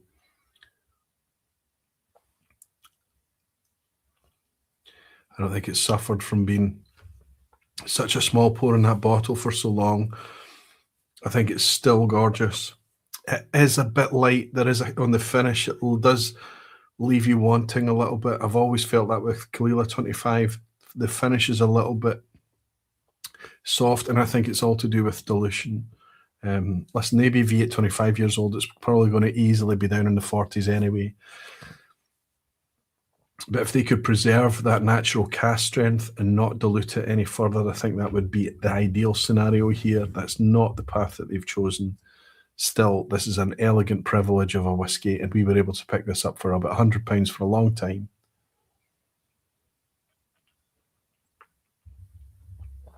And almost overnight, we found out that it was close to £500. It's just stupidity. Andrew Dorr is saying the t-shirt looks even better from the side. Listen, I'll be wearing one of these t-shirts over the course of the weekend, either this one or the grey one, or both. Can't it be both? And you'll see everything there. And Andrew, I don't know if you're going to be there at Leith at the weekend, but you'll see. How much is that in Macallan coasters? Yes, but if you were to pay MSRP at peak for Caol Ila, you still would not be able to buy a set of 6 Macallan coasters. 500 quid for the Caol Ila, 550 for 6 Macallan coasters. Just somebody needs a shake. No, they need to just have look in themselves in the mirror, and if somebody's paying that, somebody's designing products at that. Looking at choices here and judging the bang for buck options, I'd probably go for the £100 edition of Caol Ila. Yeah. Whisky with Molly saying, I know we're on Islay tonight, but the wee tune was calling a poured by Glen Scotia Ruby Port distillery bottling. Too good not to. So the Ruby Port is the new Ruby Port finish on a 7-year-old release for the Campbelltown Malts Festival for 2026, Ben. I haven't tried it myself yet. The beefy duff physique is really being shown off with that t-shirt. I can tell you right now, whatever this physique is, Jimmy, it is not beefy. And it certainly hasn't been over with my health over the last couple of weeks. Annabelle is saying, nah, not a shake. Just laugh at that nonsense. Yeah. A shake, aquavitae, a punch to the face, more like, yeah. Yeah. I don't know what the answer is. I really don't. Keith McKenzie is saying, not a quiz question, but how many Islay distilleries are producing volume for blends? Quite a few. Bunnahabhain, Caol Ila. It's not the purpose, but probably at some point in time, some Ardnahoe might end up in blends. Not Kilchoman. Maybe some Bruichladdich, but I don't think much. I doubt it, though. So we've got 2. Bowmore is 3. Lagavulin, a wee drop still. Laphroaig, yes. Ardbeg, probably. So there we go. Maybe just over half. And I think it's the difference between the kind of smaller independents making single malt for single malt's sake. The hybrid model, like Bunnahabhain, where they've got the malt thing, but they're also looking after their own blends and other people's blends. And then others, that Caol Ila, that its primary function is blends. Let's move on. How are we doing for time? Oh my goodness. Still got a lot to cover, and I need to click on a wee bit. Because we're now back down to the south coast. We're back to the Condalton coast again. I just had to pour that wee Caol Ila, I really did. Here's a distillery that I'm surprised how high I've been able to put it in the charts. Louis Vuitton Moët Hennessy's Ardbeg. And I have to say, the research backs me up on this. If we go back to 2016, we were easily able to pick up the 10-year-old at £40 back then. Ugadal was about 55 for the higher ABV stuff. Again, Corryvreckan higher again. £60. Corryvreckan's always been, I think, mostly been the more expensive one. But here we are in 2026 today. Really quite surprising how good value the core range from Ardbeg is today. The 10-year-old is incrementally up. Ugadal a wee bit higher. Corryvreckan higher still, but all well within that inflation expectation. But then look what they've done to extend that core range by adding in the Anno, adding in the 5-year-old wee beastie. A premium product with a 19-year-old Trevan. And obviously, the one that was released quite recently, the £75 cask strength. That means that we cannot argue with Ardbeg on value except when it comes to the mess that they made with greed. If you think of 10 years ago and compare it to today on the ones that I've brought up here and shown you, you can have little argument. But then that would be to ignore all of those committee releases, all of those special releases, for shield releases, with no age statement often, little transparency, silly marketing stories, lots of playfulness, all in this nonsense. Some of them very, very good. Dark Cove, anyone? And other ones really, really quite poor. Punk rock themes. Just crazy, whimsy nonsense. And for me, despite how hard-working the core range was, that whole playful side was also very cynical. And it ruined it for me. I know it ruined it for a lot of the Ardbeg community, a lot of the Ardbeg fans. Only the loyals are still there. They could have converted a lot more people to remaining loyal, but they chose a cash grab more often than not. That means that they also suffer a wee bit on ethics, but let's be honest. Glenmorangie, Louis Vuitton Moët Hennessy, Ardbeg, they're not too bad. They're actually quite good. And there must be some humility in there, because that cask strength that I tried a couple of weeks ago is a cracker of a bottle. And £75, as I argued, is maybe £5 or £6 too expensive in today's market, I would suggest. But you taste it, realise that it's pretty high quality, and you can't have too much of an argument. Ethics, they also get a point for literally everything that they put out, to my knowledge, is natural. And that's a big deal today for me. Our big 10-year-old is drinking as good as it's ever been drinking, the way it is drinking right now. I think it's an absolute cracker. Some people prefer Port Charlotte's 10 over it. I think on 6 days out of 10, I would pick Ardbeg's 10-year-old. So that puts Ardbeg at position 5, and it's the first one that we can say has actually gone up. When I say gone up, what do I mean?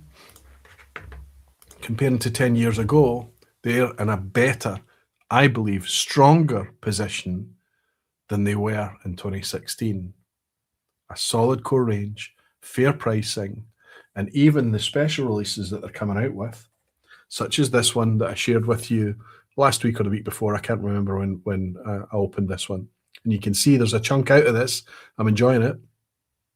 A 61.7% ABV, 75 quid for Ardbeg's cask strength. I think it's a cracker, fully natural. It's easy to start to get positive and think. We think there's a bit of humility there. They've had a look at what they've been doing and thinking, we need to draw it back in. We need to put the lid back on it. We need to calm things down again. Don't know if you would agree with me on that. Ardbeg core range, says Ben, is very decent. It's the range of the bollocks that they produce that is nonsense. I think we agree completely. Julian Rickman is saying, you've surprised with Ardbeg and the LVMH baggage. Julian, I hope I gave it some justification. Chris is saying, you're trying to understand greed in times of incredible wealth and disparity of wealth. Until a large recession, while prices likely normalise to just overproduction prices, in my humble opinion. We're seeing it starting to lean in that direction. We don't know how long for. We don't know what that means, how it's going to play out. But if you look at some of the prices, it's going to be interesting for those of you travelling to Leith this weekend for the Independent Spirits Festival. Some of the prices I've seen coming out for whiskey, even some really quite scarce, rare whiskies, is really encouraging. Jimmy Legacy and Ardbeg 10, $106. Corryvreckan, $174. Ugadal, $143. All Canadian. That's really quite pricey. So $106 for Ardbeg 10, he's talking 60 quid. Corryvreckan, $174. That's really expensive. That's about 90 quid. And Ugadal at $143. That's kind of similar to what it is here, Jimmy. Don't forget the Ardbeg NFT scheme scam lol. Absolutely, I will not forget that. NFTs, non-fungible tokens, burying casks in underground, selling a cask for 16 million. This is nonsense. This is ugly. This is tasteless nonsense. Ginger Genius is saying, I love Ardbeg, but like you said, they've alienated a lot of their fan base through stupidity. Fair Night Walker has bought me a dram, and wow, I don't know what currency that is. He's saying, hi Roy, feels so good to join the live after 2 weeks, miss you all. Thank you for not ranking my beloved Buna so low as our bottle slapper friend. Can't disagree with you so far. Well, it's okay to disagree, it really is, because it is my opinion and things like that. But I think it's quite interesting to see how much consensus we're getting here. I know that somebody's going to come in and say echo chamber, and all that nonsense. Of course they are. Doesn't matter. Do you know what? We're all adults. We're capable of our own thoughts. It doesn't matter what I say. Often what I say maybe just mirrors something that you've felt or you've been saying already. This is a two-way thing we have in this community. Really enjoyed Pete's take, his Islay ranking video. It's a nice little kind of thing to just watch alongside this and take his thoughts into it as well. Thank you for your dram, buddy. It's very generous, and it's nice to have you and hanging out with us tonight. Could not click on that like, but I've put a wee love heart next to it. Cheers to you. So let's pause for a second just to talk about Leith. Of course, I've been plugging the merch and things like that, and there's going to be lots of things I'm forgetting to tell you, but there's a tasting tomorrow night hosted by David Sturck and me. Although I'm just a passenger on this, I think I'm playing the guinea pig role. I'm kind of going to be sipping blind along with all of you. There's going to be 100+ plus of us in that tasting at Leith Theatre on tomorrow evening. I hope I'm feeling much better. Really excited for it. Really looking forward to it. Looking forward to seeing lots and lots of Kent faces in the room. Then Saturday, obviously, we roll into the festival day itself.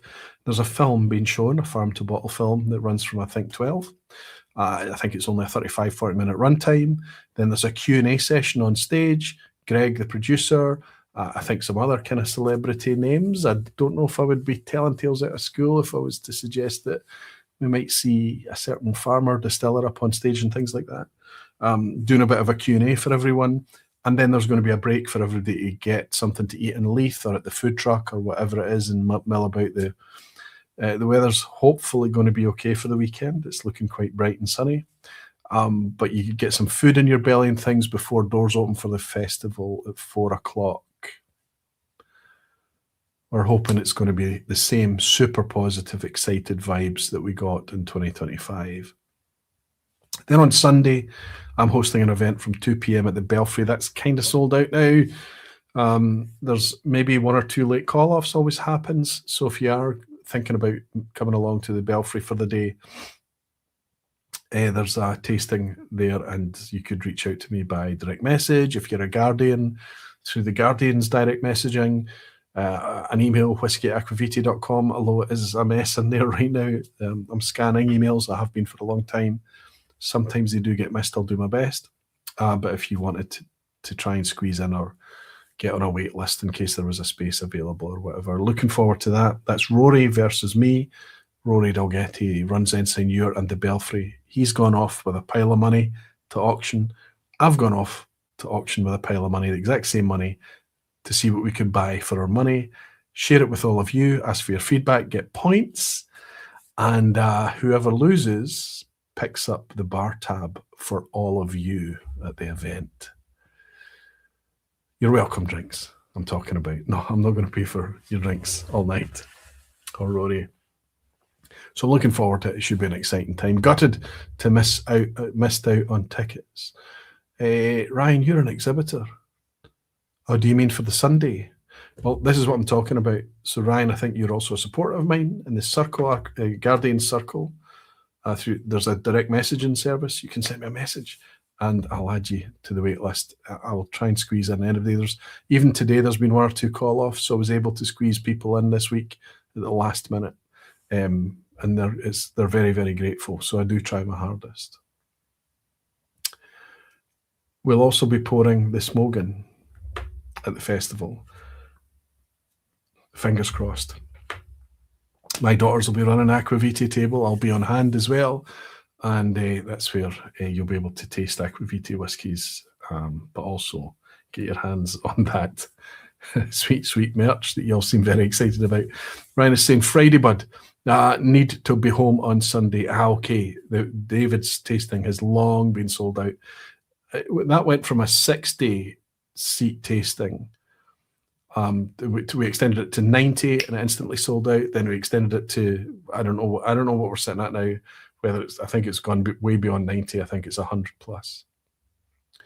And Lowland was saying, oh, there was me thinking I was going to be able to rinse that bar on Sunday. I don't think you'll be short of a decent dram, Keishan. I'll see you there. All right, let's keep this thing moving. Where did I go after? Ardbeg.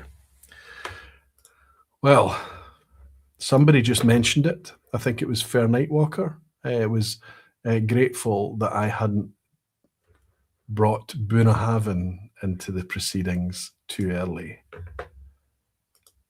Bunnahabhain is one of the most easy distilleries, not just on Islay, but on the whiskey-making planet to fall in love with. Beautifully ugly Bunnahabhain. It's getting a wee bit prettier. They've made a bit more space there and things like that. I wouldn't like them to go too much more heavy-handed. I think it's still kind of got enough of its original integrity left.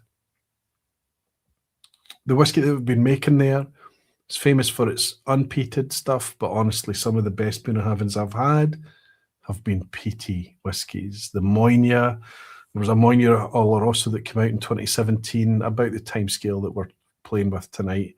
60.1% ABV Moynia Oloroso. I thought it was gorgeous whiskey. Loved it, loved it, loved it. And there's been multiple releases of Bunnahabhain over the years that have been like that, gorgeous stuff. That Moinio Oloroso, though, was, from memory, I think it was £90. I think it was expensive. But as soon as you tasted it, you didn't mind paying the money one bit because it was just so gorgeous. What's happened recently at Bunnahabhain is unfortunate, and it's nothing to do with their core range strategy. Let me explain. First up, a 12-year-old back in 2016 would have been somewhere in the order of £34. It was regularly available a bit cheaper than that. I can remember picking up Bunnahabhain 12 for £25, £28, fairly regularly. The 18-year-old was often cheaper than 85 as well, 70, 75, £80, that type of price. But I think the last time I personally picked up a Bunnahabhain 18-year-old, I paid £85 for it. Well, today, the 12-year-old is well within that inflation envelope at £48. The 18-year-old, £120. Quite a dangerous jump there, but at some point it's been up at 100, closer to 130, which would have made that a red number. But when you think about it, an Islay 18-year-old single malt, £120, it's not that expensive in today's market, today's readjusted, recalibrated, premiumized market. We're going to be talking about that a wee bit more in a minute. But they've developed a lot of interesting products. Sturature, the Helmsman edition. This is 46.3% ABV, non-age stated. But I think it's one of the best bargains in the supermarket whiskey aisle right now. If you see nothing else, if you can't pick up a classic laddie, if you can't pick up one of the nice 12-year-old Loch Lomans, if you can't pick up anything interesting, you've got a natural Bunnahabhain on the shelf there, and Bunnahabhain Sturature, £38 typically. The smoky peated one, Tochik, or Tochik Ada. Tochik was the original release, but it was a limited thing probably about 10 years ago. What we're seeing now is Tochik Ada, which is basically Ada is twice smoked, so double smoked. Not too much more expensive, often on offer, much cheaper than that too. And of course, since 2021, we've been getting releases almost every year, not every year, of the Cask strength 12-year-old as well. When that came out at 75, I thought it was already a wee bit salty, but they've bumped it up in price for last year's 2025 release at 85. I think that's too high. Still, it's gorgeous stuff. If I was to pour a Bunnahabhain tonight, it would be the 12-year-old Cask strength. So on a value scale, I'm a wee bit torn, but in the end, I'm going to put it middle of the road. That could easily be in the green. Easily be in the green. The thing that's holding it back is if you want to pick up one of those souvenirs that you've tasted in the Bunnahabhain warehouse experience, and you go into the distillery shop and you want to buy a 70 CL, you're not going to be able to buy anything for double figures. Everything is triple figures and higher. 150 quid a bottle, up to £1,500 a bottle. It's just nonsensical. There's nothing there that you could walk away with for a sane price after a distillery visit that you can't already buy elsewhere. Very unfortunate. Hopefully it's changed since the last time I was there. So ethics then suffer a little bit too, because despite the fact, and we need to remember how critical this is, despite the fact that Bunnahabhain, under the stewardship of Burn Stewart originally, then Distell, these days CVH Spirits, they still have this fully natural core product policy and range in place. The staff that work there seem to be there a long time.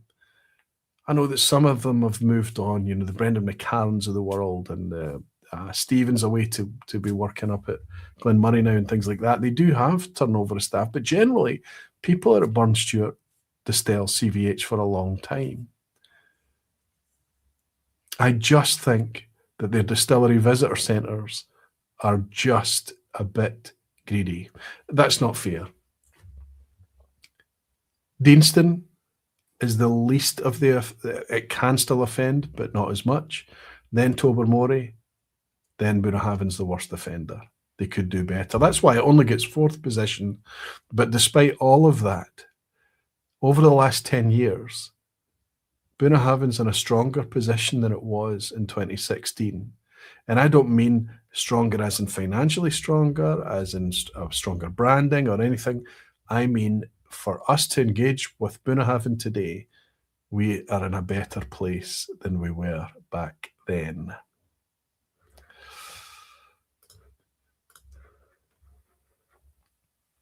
I don't know if you agree, but that's my thoughts. These are my thoughts. James DeGiulio, good to see you, James. He's saying my first blind tasting cancelled because of a flight. Oh dear.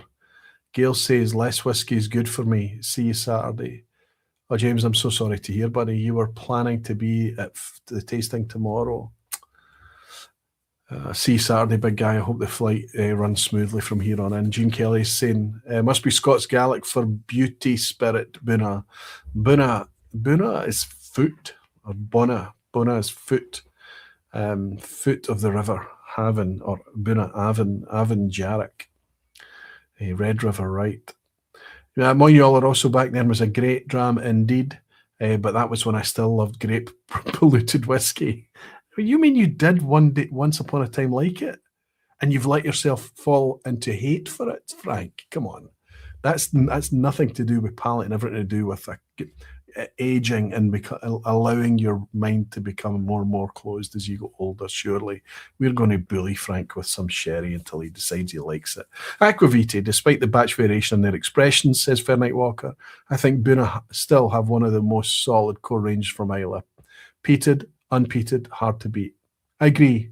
Tochakada, 12-year-old, Sturridge. Try to think of one other one. I mean, there's been Moynias back in the day, the Tochak back in the day, Eri de Grania, all of these other Gaelic-themed releases. Great vPub, but I have to get to bed, says Klitz. Have a great evening, everyone. A fantastic weekend. Wish I could be there. There isn't a vPub next week because I'm hosting an event in Glasgow with the Scotch for Dummies boys at the Bonaccord. It's a free event. Everyone's welcome to come along to the Bonaccord on Thursday the 26th for 7 p.m. We'll be pouring the whiskies. Jim, Whiskey Novice, is going to be looking after you instead. But I'll be back online to everyone next week to let everyone know where they can go for safe harbour. Class is saying, maybe I'm too German. And Swabians come from Scots being thrown out for greed. But at production side, I expect to pay less, not more. I agree. If you've made the pilgrimage to Scotland and then all the way to Islay, then all the way up to the northeast of Islay to Bunnahabhain, and you're getting bumped over the head, that's you being taken advantage of. We agree, class. Yuri is saying Bunnahabhain 18 is a great dram and standing hard as a rock for years and years. Although it is a bit pricey, it's worth every penny paid. Bunnahabhain, please keep in range forever. Says Yuri.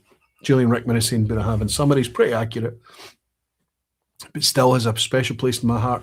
It also has a special place in mine. I hope I got that across. David is saying the Sturridge is something that is very underrated in whiskey. Second, third fill sherry.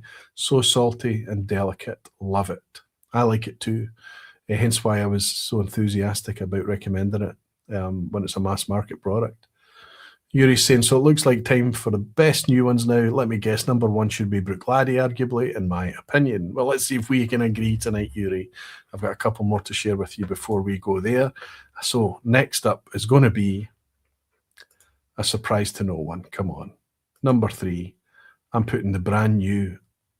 This is crazy. That distillery that's founded in when did they first start pouring their first spirit? 2019? I think 2019 is when they started making whiskey. Ardnahoe. Hunterlings, Ardnahoe and Islay. I'm just going for it. I'm going to pour it. And I'm going to pour. I know I started with an Ardnahoe tonight.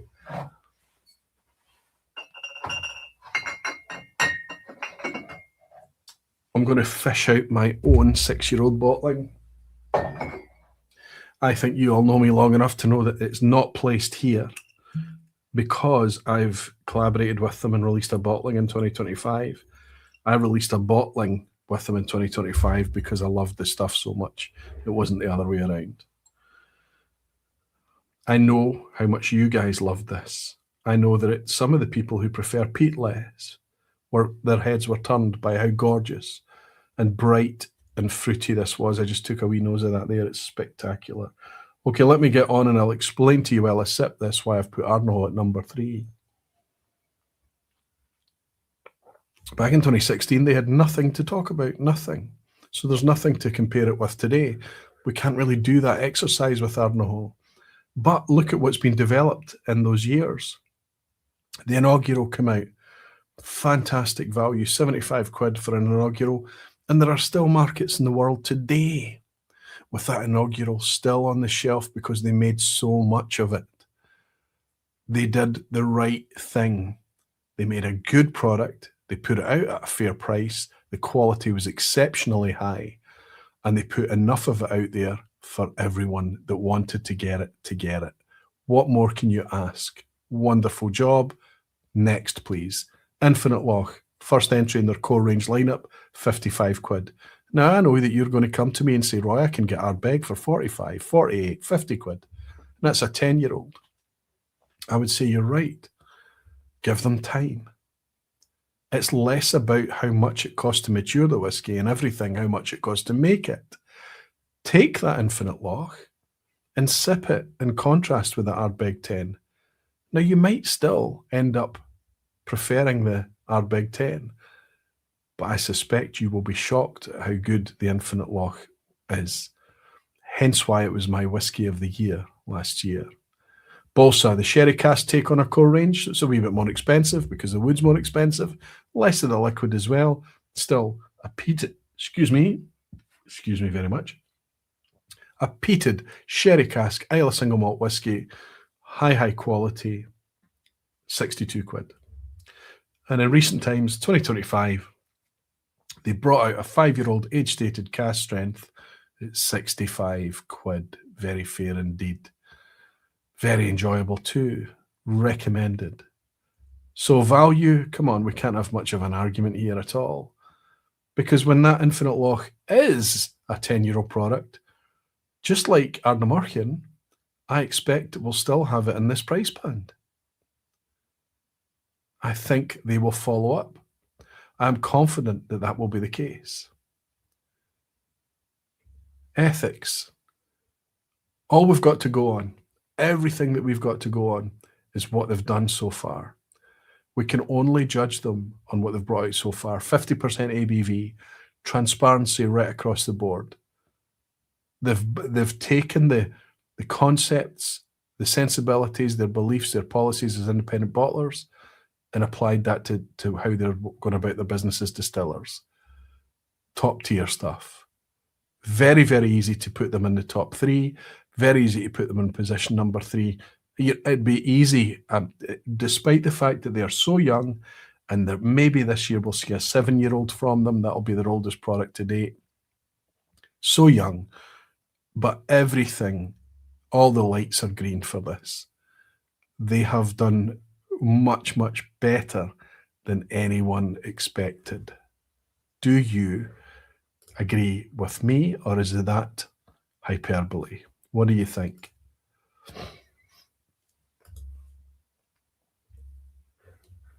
We'll get number 2 and number 1 to go. As soon as you know what number 2 is, you're going to work out what number 1 is.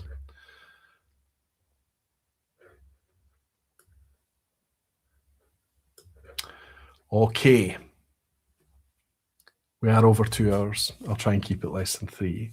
2 more to share with you in a quiz at the end. Kilco is in. Good to see you, Brian. I hope you're keeping well, my friend. Jesper is saying Buna Turis Ma. Number 2 last year was amazing. Another Buna fan. And Falscraft Klaus is saying, now that makes me anxious if my favourite is even included. Klaus is saying. Trippleberg is saying, I visited Ardnahoe the year before they opened, 2018. So I think it was right. Mike is saying, when I saw the topic tonight, I poured a glass of the Aquaviti Ardnahoe, almost went for a Anno until I remembered I had the Ardnahoe. Hope you're still enjoying it just as much, Mike. Ginger James saying, got to duck out. Hope everyone's going to be at Leith at the weekend. I'll see you there, John. Come up and say hello to us, buddy. Everyone, Chris is saying, my theory is that distilleries believe older age whiskies are underpriced when they saw people willing to spend 12-year prices for NAS 3 to 6-year-old whiskies. There could have a lot to do with it, Chris. It really could. I was shocked by the inaugural Jimmy Legacy, shocked in a good way, I hope. And Bruno in Portugal, good to see Bruno saying it's getting late and I need to get up early tomorrow, having the final sip of the Ardnahoe Aquavitae. Cheers, Aquavitae. I hope you pick up the rest on the replay, Bruno. I hope you have a restful weekend too, and hope to see you in again soon. Julian is saying, I thought maybe Ardnahoe would be a little higher. The Society bottling 2025 was outstanding. I've got it over here. What more can we expect, doing everything right? And I just think it's blossoming at such a young age as well. Yuri's saying drum roll and Kilchoman now. Come on, Yuri, come on. Do you think I would put Kilchoman in number 2? What would that mean for number 1? Or do you think I might hold out Kilchoman for number 1? No. Put you out all at your misery. Second place does go to Islay Farm Distillery. Listen, I've had my problems with Kilchoman over the years. I've found some ridiculous batch issues and been disappointed with 1 or 2 purchases. And then other times I've been knocked on my backside by how good the purchases were. 4th edition, 100% Islay, still tastes like a hamster cage to me. The 16-year-old that came out at £204 2 years ago, 2024, I think, was so expensive. And then I sit back and say, wait a minute, what am I comparing them to? What am I thinking about? How am I justifying this? Let's do it as we've been doing everything tonight, because I think this is a fairer way. Back in 2016, we had Machir Bay part of the core range. Sanig was also available back then, as well as their 100% Islay. £60. Now I know it very quickly got a bit more expensive than that for the 100% Islay, but the Machir Bay was fair at 38 and Sanic at 45. It was a good price. Today it is a bit more expensive, but you might be surprised. Machir Bay, £45, well within that inflation envelope. Same for Sanic, around 55. Your mileage may vary, of course.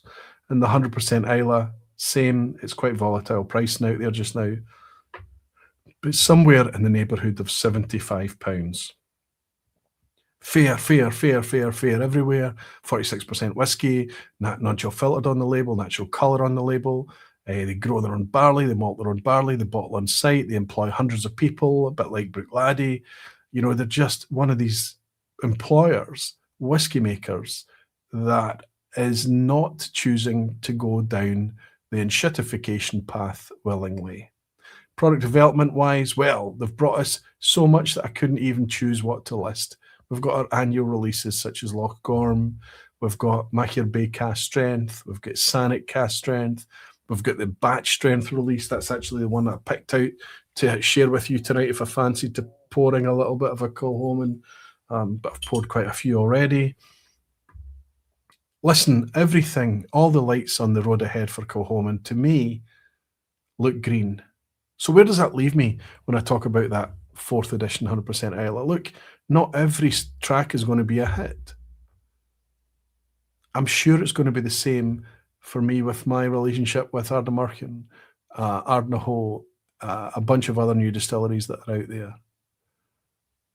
There was a release that didn't go down very well that I don't think it was that good. £204 for the 16-year-old from 2 years ago. That wasn't £204 because of greed. I think it was £204 because they realised that would never exist again.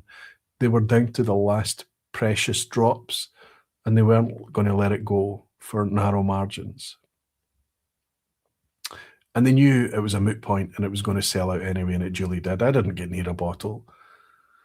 I did get to try it. I got to try it at the Glasgow Whisky Festival, and I've been able to try it since.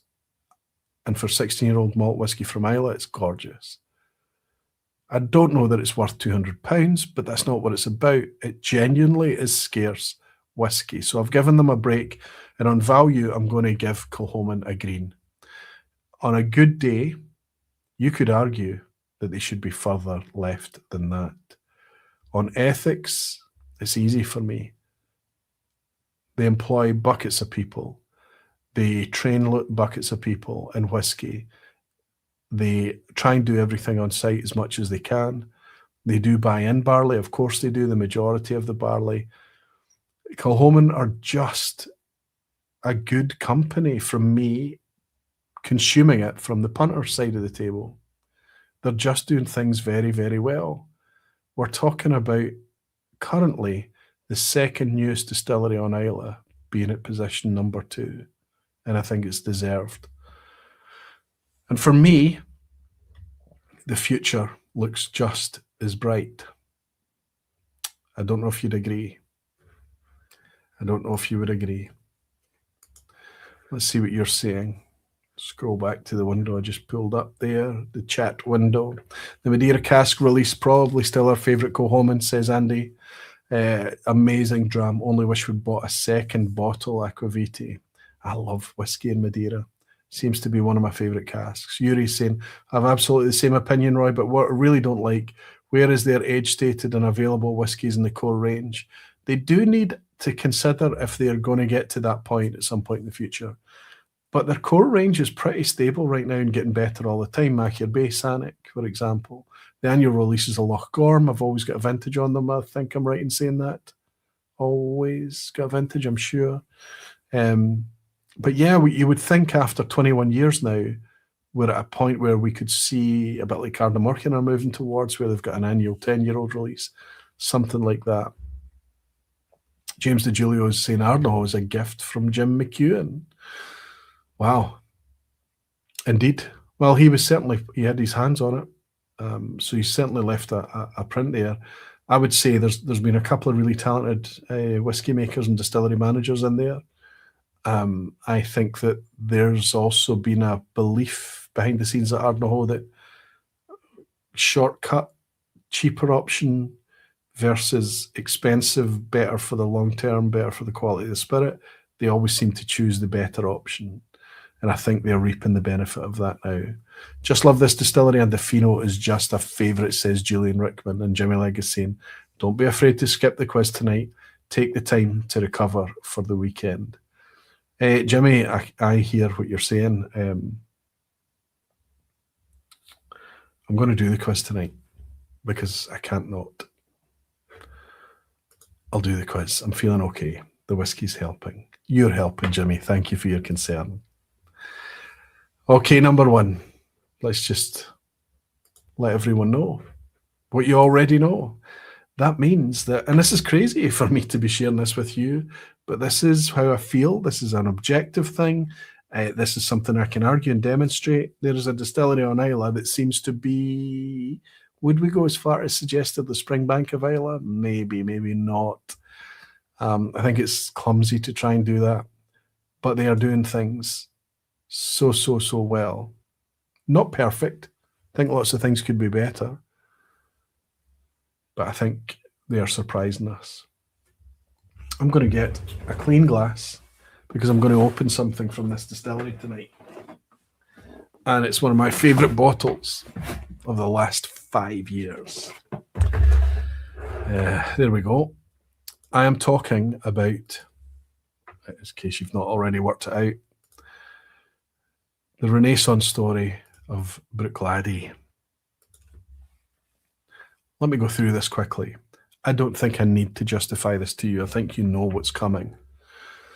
But back in the day, we had the classic laddie. Okay, it wasn't a 10-year-old in 2016. It was already a non-age statement, but that's fine. We also had Port Charlotte 10, and we had the Octomore series was already out in the wild. £35 for the classic laddie, thereabouts. PC10 was a bit more expensive in the 40s. Octomores, you know, you had to be in triple figures, and that's certainly still true today. Let's see where we are today. Bruichladdich, the classic laddie, I'm suggesting it's in the 40s there. But I was in a supermarket just at the end of last year, and they were selling it at £38.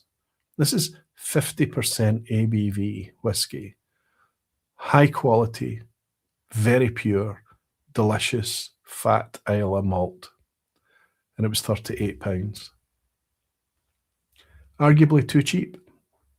Well within the inflation envelope. Port Charlotte 10, same at £55. Some people are paying 60, but it's still within.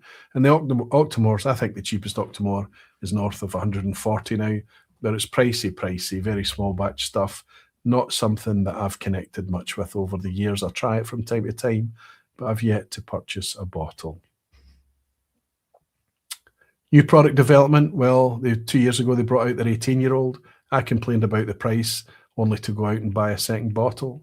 My wife bought me a third bottle as a Christmas gift. Port Charlotte 18, 175, gorgeous liquid. Haven't bought one myself yet. That won't be getting open tonight. Think it's too expensive, but let's be honest, when you taste it, it's just delectable. Then you've got lots and lots and lots of things I could have listed here, but one of the things I need to draw attention to is when we talk about ethics, when they talk about sustainability, long-term thinking, all of that type of thing, the regeneration project where they're rotating crops and all of that stuff, and they brought out an Islay rye whiskey. This is a 700ml bottle for £125 and it's still available. And it's one of the best ryes I've ever tasted, ever. So when we talk about value, yes, some of the stuff, Octomores, the higher age stated stuff, it's pricey, so it suffers a wee bit on value, but it's a green. It's an easy green. And we talk about ethics. Have we mentioned the fact that they're B Corp certified? It's exactly determining and them drawing up a set of metrics in order to measure how they go about their business, in order to demonstrate that they are ethically responsible and not just writing or saying that they are so. Bruichladdich for me comfortably got number one. And I would suggest under the stewardship that they have in place today in 2026, that that's only going to continue. I think we are in a very, very good place with that Renaissance story from Islay. I don't know if you would agree with Bruichladdich being at number one.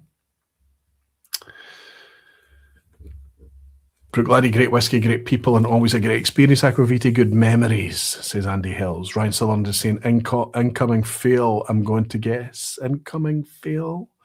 Bruichladdich have some great stuff. Sadly, they put wine in about everything.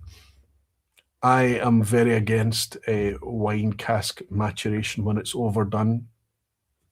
The whiskey that I'm going to open tonight has got a wee bit of wine cask maturation in it. And I think it's gorgeous. Right, look at, see, this is, I treated myself to a box of 6 each of my own merch.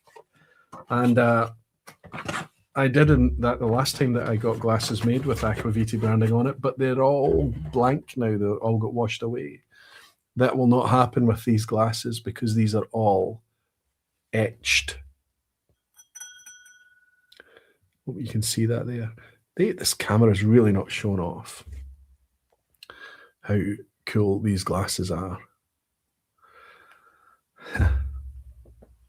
Love them. The one I'm going to open to share with you tonight and sip while we do the quiz together is this was a gift in 2024, Christmas 2024 for my wife. Bruichladdich 18-year-old. I don't know if it's a different batch from the first couple of bottles that I had. You know, I went from complaining about how so expensive something was to repurchasing it and then being very, very grateful that I had a backup on the shelf. And that's what I'm going to open with you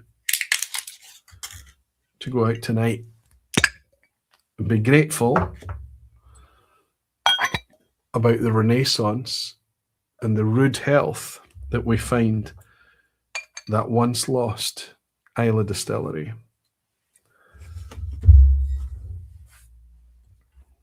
Let's see if it has the same effect as it did in the past. Completely agree, says Sandro. Bravo, Aquavitae. Good stuff. If I went to say anything, the legacy of Master Distiller Jim McEwan and Islay cannot be understated. And I think it's good to see the new guys at Bruichladdich keeping the tradition. The Laddie 18 is wonderful. I've still to get my claws into Adam Hamnet. Still to get my claws into Adam at Bruichladdich in the hope that he can join us on the vPub and tell us all his secrets one day. That would be nice to get him on. Your view isn't disputed, says Julian Rickman. Having a dram of Blackheart 501, 24-year-old, and can't forget your vPub with Jim McEwan, an amazing visitor experience when visiting. The Jim McEwan vPub was a legendary thing, right? Falscraft is saying a vendor in Boo's shop told me in 2009 about this guy who bought a distillery and made the whiskey world quake. I instantly fell in love with Bruichladdich. Real stories work, but taste helps. I like the sentiment, Falscraft. Jimmy Legacy saying, buying your own merch, doesn't that leave less for us? No, I got extra made so I could have a box each. Does that make it okay, Jimmy? Yuri's saying. And don't forget that Laddie is 10-year-olds now. Laddie's, yes, we talked about it on the vPub last week or 2 weeks ago. I don't remember now how the classic Laddie is changed from a non-age statement to a 10-year-old. You're spot on, absolutely. Personally celebrate it for £42 at 50% ABV, 18 and 21-year-old great ones. A new old school is much better than the old bottling 46%. I agree with you. That new old school, I think it's 50%, right? Isn't it? You're talking about the homage bottle. Annabelle is saying, isn't Laddie 18 on the same vein as Kilchoman 16 as far as for price? I'm on record, Annabelle, about whinging about how this was just so expensive. It was £120 we could have got behind it, but 150 was just too high. And then I tasted it.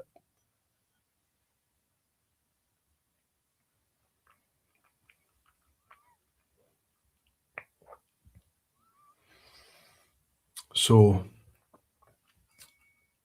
objectively, the nicest sip I've had tonight was the Caol Ila 25 up until I sipped this.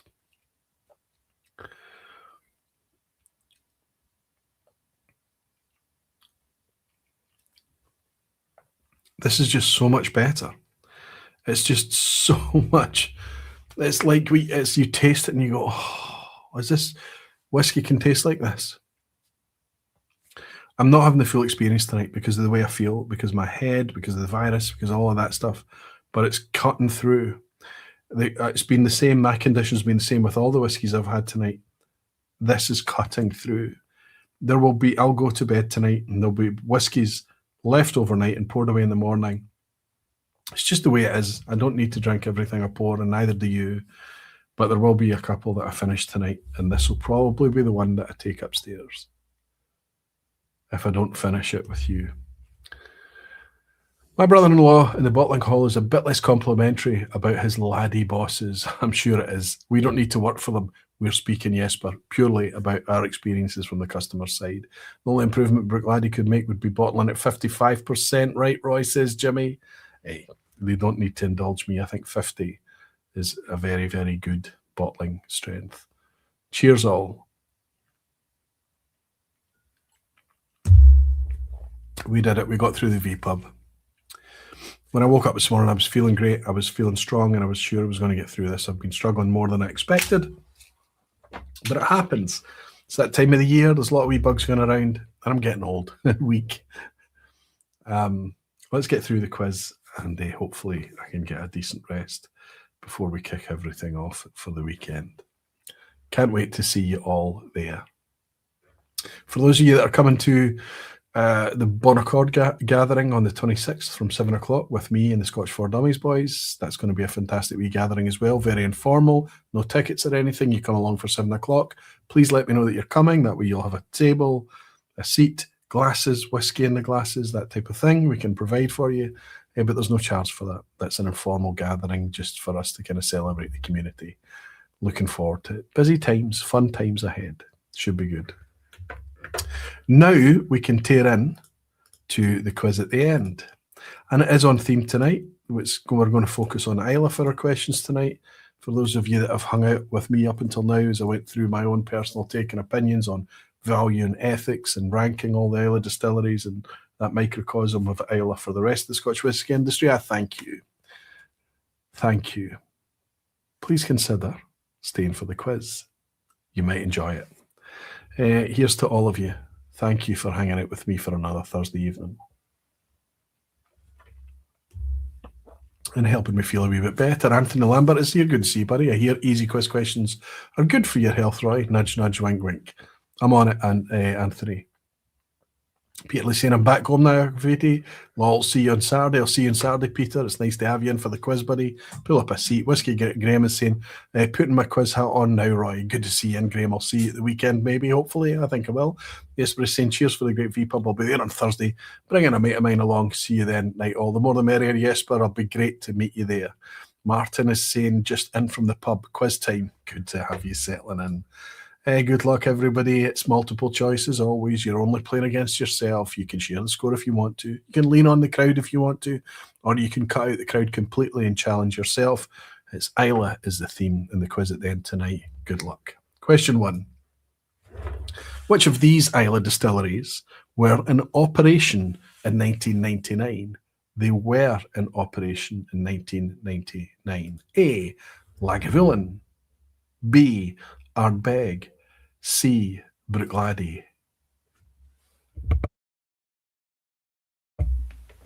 Which of those? It's always the kind of plural question thing, right? I make a mess of that, don't I? Which of these distilleries was in operation in 1999? But of course, the suggestion, the first quiz question is usually the fact that maybe 2, maybe 3, maybe all of them are potential answers. And sometimes I mistakenly give that away by the way I phrase the question. It should be which of these Islay distilleries was in operation in 1999. Great selection. I agree with Bruichladdich in the first place, but only be there in spirit for the weekend. Ian, maybe next time, buddy. We'll raise a glass for you in the meantime.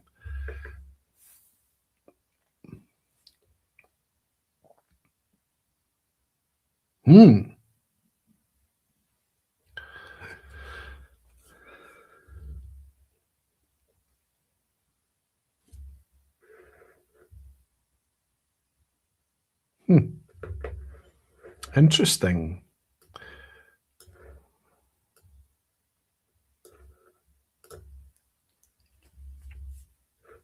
So it's not splitting the crowd, but I think all of you are going safe. I think all of you are deciding that you absolutely are certain that Lagavulin was in operation in 1999, and you'd be absolutely right.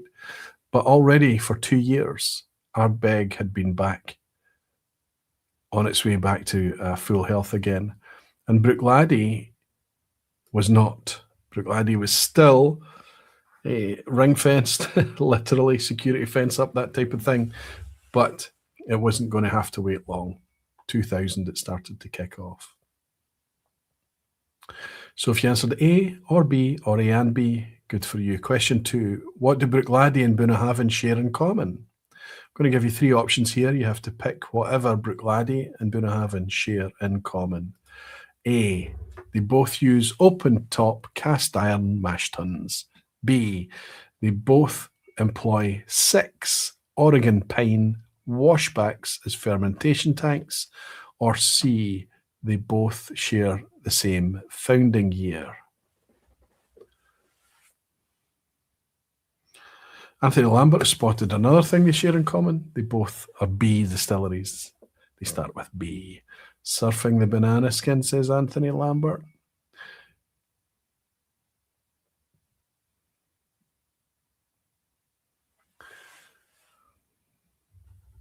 Okay, I'm going to tear through this Bruichladdich. Look, it's just lovely, though. So lovely.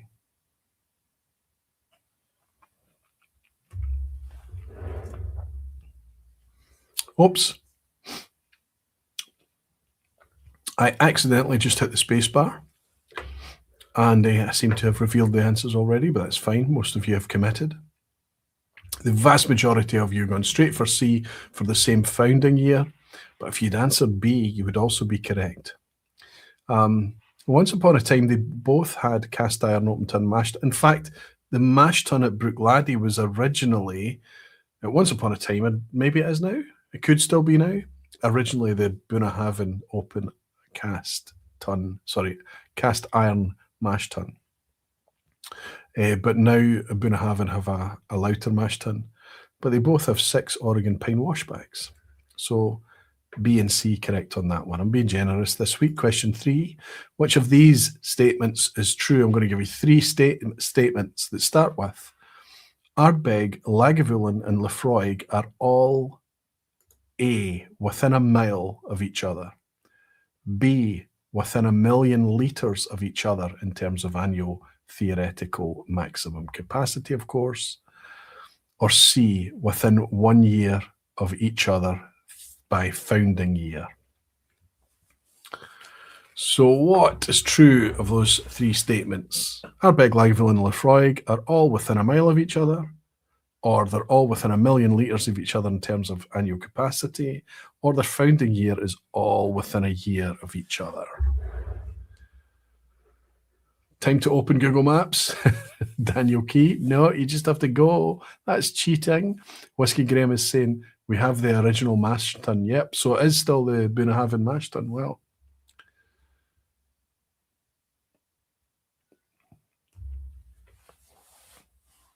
I've walked it, and it isn't a mile, says Whisky with Molly.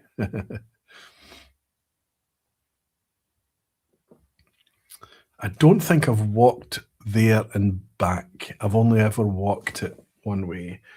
I've walked out to Ardbeg and taken the bus back, for example. I don't think I've walked back all the way from Ardbeg. I walked a path. It is not a. Yeah, I can tell you, absolutely true. There is less than a mile between Lagavulin and Laphroaig, and there is less than a mile between Lagavulin and Ardbeg, but Laphroaig and Ardbeg are about 2 miles from each other. So it's not a. Within 1 million litres of each other, it's absolutely true. Absolutely the case. 3.3 million, 3.4 million, and 2.4 million, I think it is right across for the three of them. And they were all within a year of the founding year of each other. As we've already mentioned tonight, Lagavulin was 1816, Ardbeg and Laphroaig 1815. Everyone's celebrating 3 for 3, fantastic. Question 4. The name Stitchell is synonymous with which distillery on Islay? Stitchell. Would you associate Stitchell with A. Ardbeg, B. Caol Ila, C. Lagavulin?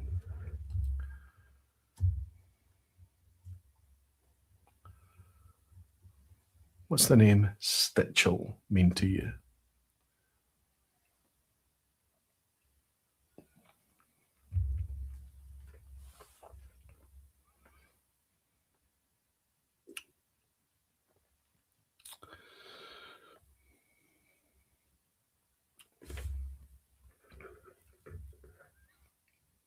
You're all answering away. Apologies for my pregnant pauses. If you listen to this podcast style and I'm a bit more silent than usual, I apologise. I'm just trying to preserve my throat a wee bit. I realise it's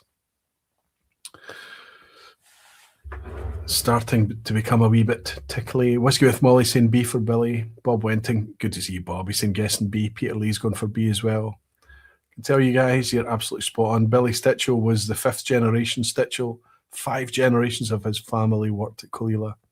He eventually retired in 2013 and they released the Stitchell's Reserve special bottling of unpeated Caol Ila to market.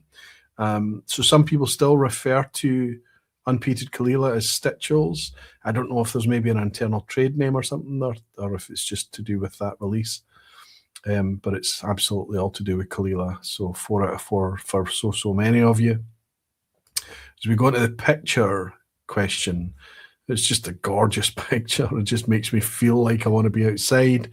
I look at how blue and green it all is, and it's just fantastic. But of course, we're looking over a bay of some description. But I need to tell you to tell me, and I feel sorry for those of you that are doing this on a phone or a small screen, because you might need a larger screen. Which bay are we looking across? There's a wee ass hat there. If you even know what bay you're looking across, I need you to know which part of the island we are therefore on.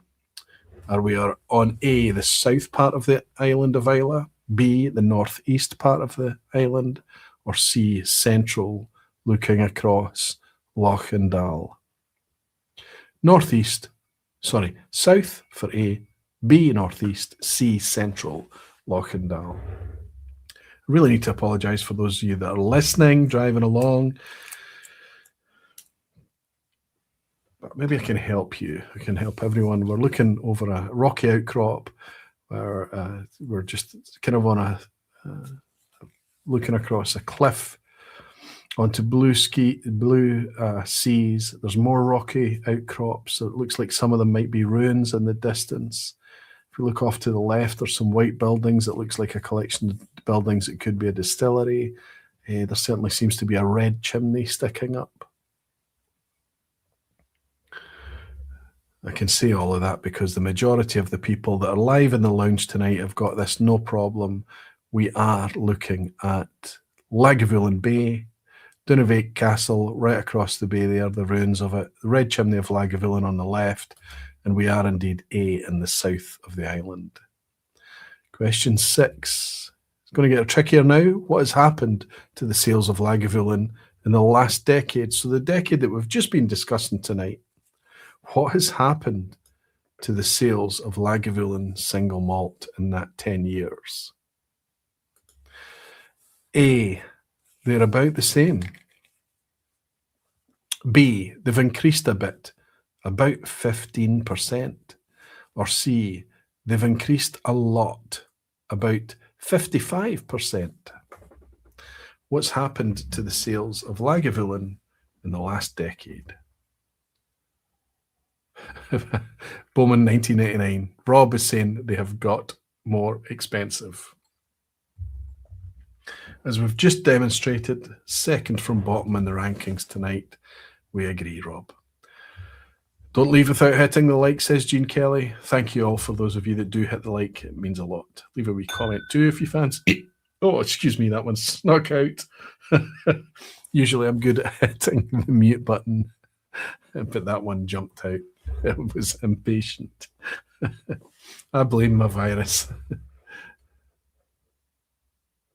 Oh dear, I missed a dram from Jimmy. Jimmy, I'm so sorry. I missed you. You absolutely should stop if there's any chance of ruining the weekend. If you weren't there, that would ruin the festival for many people. Buddy, I'm so sorry. That was a nice sentiment from you. Thank you for being concerned and stuff. I'm feeling okay. I'm feeling as good as I have for the last week, I would say. I wasn't great on the lock-in on Sunday either. It was okay. Burp time, yeah. Sorry, Petehead. Sorry, Frank. But I can tell you all that this is going to cause a bit of... there is a banana skin here because Lagavulin sales in the last 10 years as single malt is up 55%. They're going great guns, which is why I suspect they were emboldened enough to raise the prices like they did 3 or 4 years ago. Over the decade, they're up 55%. 55%. These stats and figures and things and these little anecdotes and stuff, the vast majority of tonight's questions are straight out of the Malt Whisky Yearbook 2026. There's a lot of attrition. That banana skin took out a lot of you. Question 7. Laphroaig has been the #1 best-selling Islay malt whisky since 2001. Which distillery was #1 before that? So in terms of taking the crown of best-selling single malt whisky in 2001, who did Laphroaig take the crown from? Was it A, Bowmore, B, Lagavulin, or C, Ardbeg? Which of those classic Islas was the best seller until Laphroaig took it in 2001 and haven't looked back since? Laphroaig is by far the #1 seller on Islay today.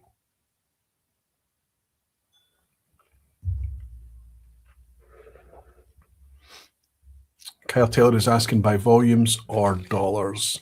By case and bottle count, Kyle. Sorry. Not by value, by number of bottles sold. A, Bowmore, B, Lagavulin, C, Ardbeg. Wow. Whiskey Mechanic is saying got to be A. It was in supermarkets. Yeah, we have to go all the way back to 2001. My first 10 bottles of Lagavulin in my life were purchased in supermarkets. I was able to pick up Lagavulin 16-year-old in a supermarket for 30-something pounds. Back in my early whiskey drinking days, £39 of that kind of thing. It eventually became a wee bit more expensive. As I mentioned to you, over the years, I could pick it up at Costco for 32 plus tax, plus VAT, sorry, in Costco. But Lagavulin was the best-selling Islay until Laphroaig stole the crown in 2001. Whisky with Molly saying, I don't think that's right, but 5 out of 7. Do the research, buddy. I haven't done multiple research. I haven't taken it from multiple sources, but I'd be quite happy to be proven wrong on it, Ben, as you know. Question 8. Kilchoman currently grows and malts barley on site. About what percentage of its production can the in-house floor maltings currently provide for? So of all the production, of all the distillate out of Kilchoman, how much of it can be looked after by its own in-house maltings these days? A, only around 5%. B, currently around 15%. Or C, as much as 45%. Whisky Mechanic is reminding us all, early 2000s Tesco selling Talisker 18 for under 40 quid. I know. There was an article in Dramface. I'm trying to remember what the review was now, but it was a calendar, and I think it had been provided by Graham Fraser. And it was a calendar from that time, Whisky Mechanic, and it had snapshots of all the whisky prices month by month by month. And the prices were hilarious and heartbreaking. Whisky with Molly saying, are you sponsored by Fife's Bananas tonight? No, I'm not. Has anybody worked out just how precarious the situation is for the Cavendish banana, by the way? Looks like we're going to have to try and get a taste for some other varietals of banana. Cavendish is in trouble. Reckon it's B, says Anthony Lambert, but with all those bananas falling from trees tonight, who knows? Bruce Bernard is saying B. But it's split in the crowd. We've got B's and C's mostly. Nobody thinking it's A for 5%. I really need to remember to put the Malt Whisky Yearbook next to the keyboard on Thursday nights. You need to put it next to your bed and read the bloody thing. That's what you need to do. Currently, it's around 15%, which makes the right answer B, which means that a chunk of you got it correct. So there we go. Lots of attrition tonight, my goodness. Question 9. Chasing, a classic Islay style, according to Jim McEwen, it was decided to use malt peated at what fennel content for Ardnahoe's signature make? Basically, a fancy way for me saying the standard Ardnahoe malt, what is the fennel content of it? A, 10 to 14 phenols parts per million. B, 40 parts per million. C, 55 parts per million. Ardnahoe, northeast of Islay, what is their spec for the standard malt? Whisky Graham is saying Aquaviti. I know, right? The banana situation is nuts. There's a great documentary on it. It's a topic I get passionate about after a few drams. Me too, buddy, but we're not really well cared for. It's not like I would love to taste what is the other one that they lost, the Big Mike or whatever the French call it, Gros Michel or something. I would like to taste, Ladyfinger or whatever hell the other banana varieties are. How bad do they taste? How different do they taste? I mean, my goodness, we're happy to taste lots of different citrus or apples or whatever. I can't believe I'm sitting here chatting about bananas, but if I use banana skin as an emoji, right?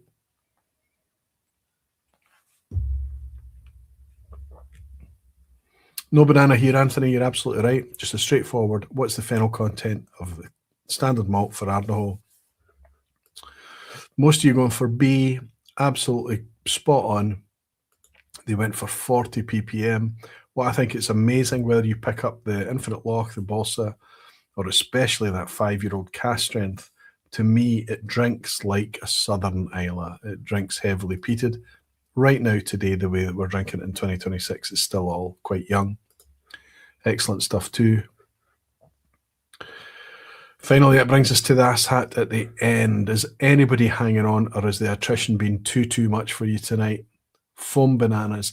Interestingly, foam bananas, do you know the flavour for foam bananas was actually developed on the bananas that came before Cavendish? So the reason that there's a disconnect between banana flavouring and bananas is because the flavouring was based on previous bananas that we used to eat that have now gone. I know banana taste only from wheat beer, not from wheat whiskey. Oh, Whiskey Graham is saying, let's talk bananas at the weekend, buddy. Let's go bananas, Graham. Looking forward to seeing you there, big guy. Okay, come on, there must be a 9 out of 9. Oh, I feel terrible. I thought I was dropping enough clues to get you throughout tonight. Oh dear. Aye, this is not good. Making enemies before the weekend at Leith. Here's the ass hat at the end. How many operational, that should say, Islay distilleries currently lie further south than Bruichladdich? How many operational Islay distilleries currently lie further south than Bruichladdich? Oh, I'm going to make some enemies tonight. Is it about the same as the number of A, oaks used in a now discontinued Laphroaig? Very recent expression. B, years of age stated on Ardnahoe's inaugural? Or C, about the same as the number of other operational island malt distilleries in 2016? Now, some of you will have noticed that there we have a double ass hat tonight. This is particularly teeth-grindingly, dram-spillingly frustrating. Whiskey Graham is saying, is that Islay distilleries that make whiskey? Question mark. I like the way you think, Whiskey Graham.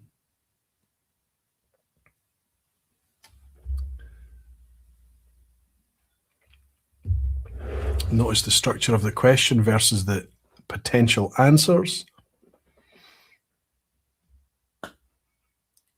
Come on, Hive Mind, do your stuff. It's working, Anthony. It's working.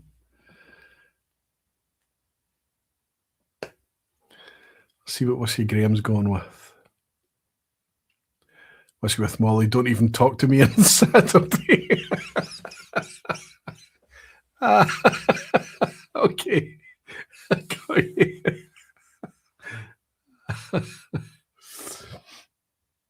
No 9 out of 10. No 9 out of 10. Roy, we're devilment tonight, says Fairnight Walker. I know.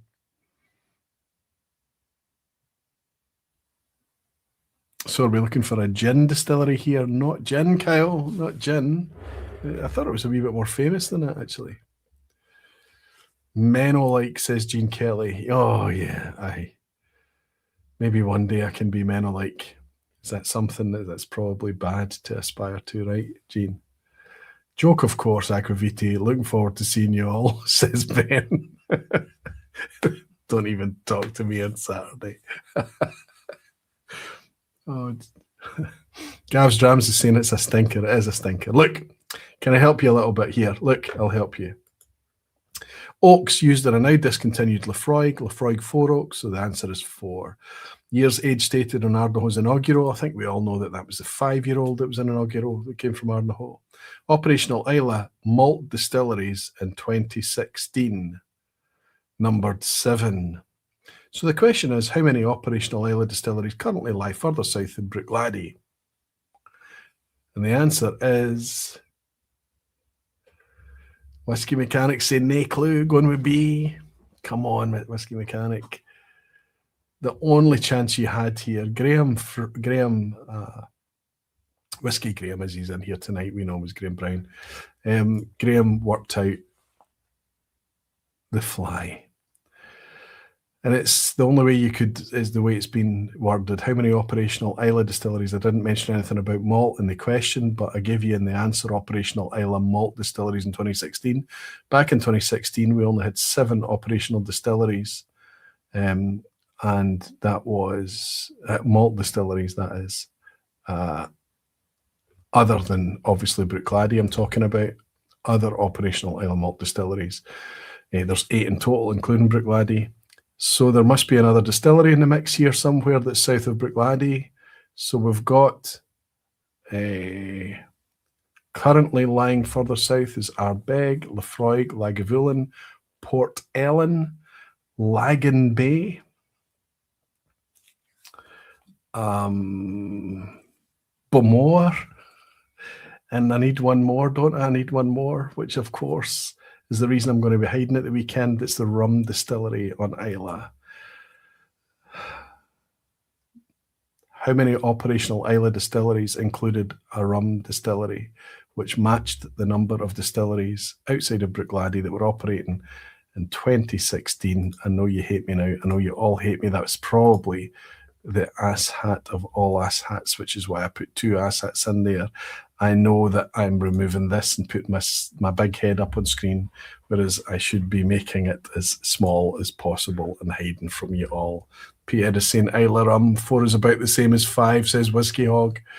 Take it, Whiskey Hog. Whiskey with Molly's saying, joke, of course. I think I picked that one up, buddy. I know there's probably going to be a lot of rage. Listen, I've managed to go 3 hours with everyone tonight, despite the ass hattery, despite I think my virus still not completely left the room. Hopefully I can get a decent sleep tonight and I can be in fine fettle for you all over the course of the weekend. If I'm not, I will be there in fits and starts, but I might not be able to indulge in all the celebrations, which would be a real frustration. I've been looking forward to it for months and months and months. If I was Graham Fraser, I'd be despondent with my 8 out of 10, but seeing it's me, I'm ecstatic, says Frank. Good for you, Frank.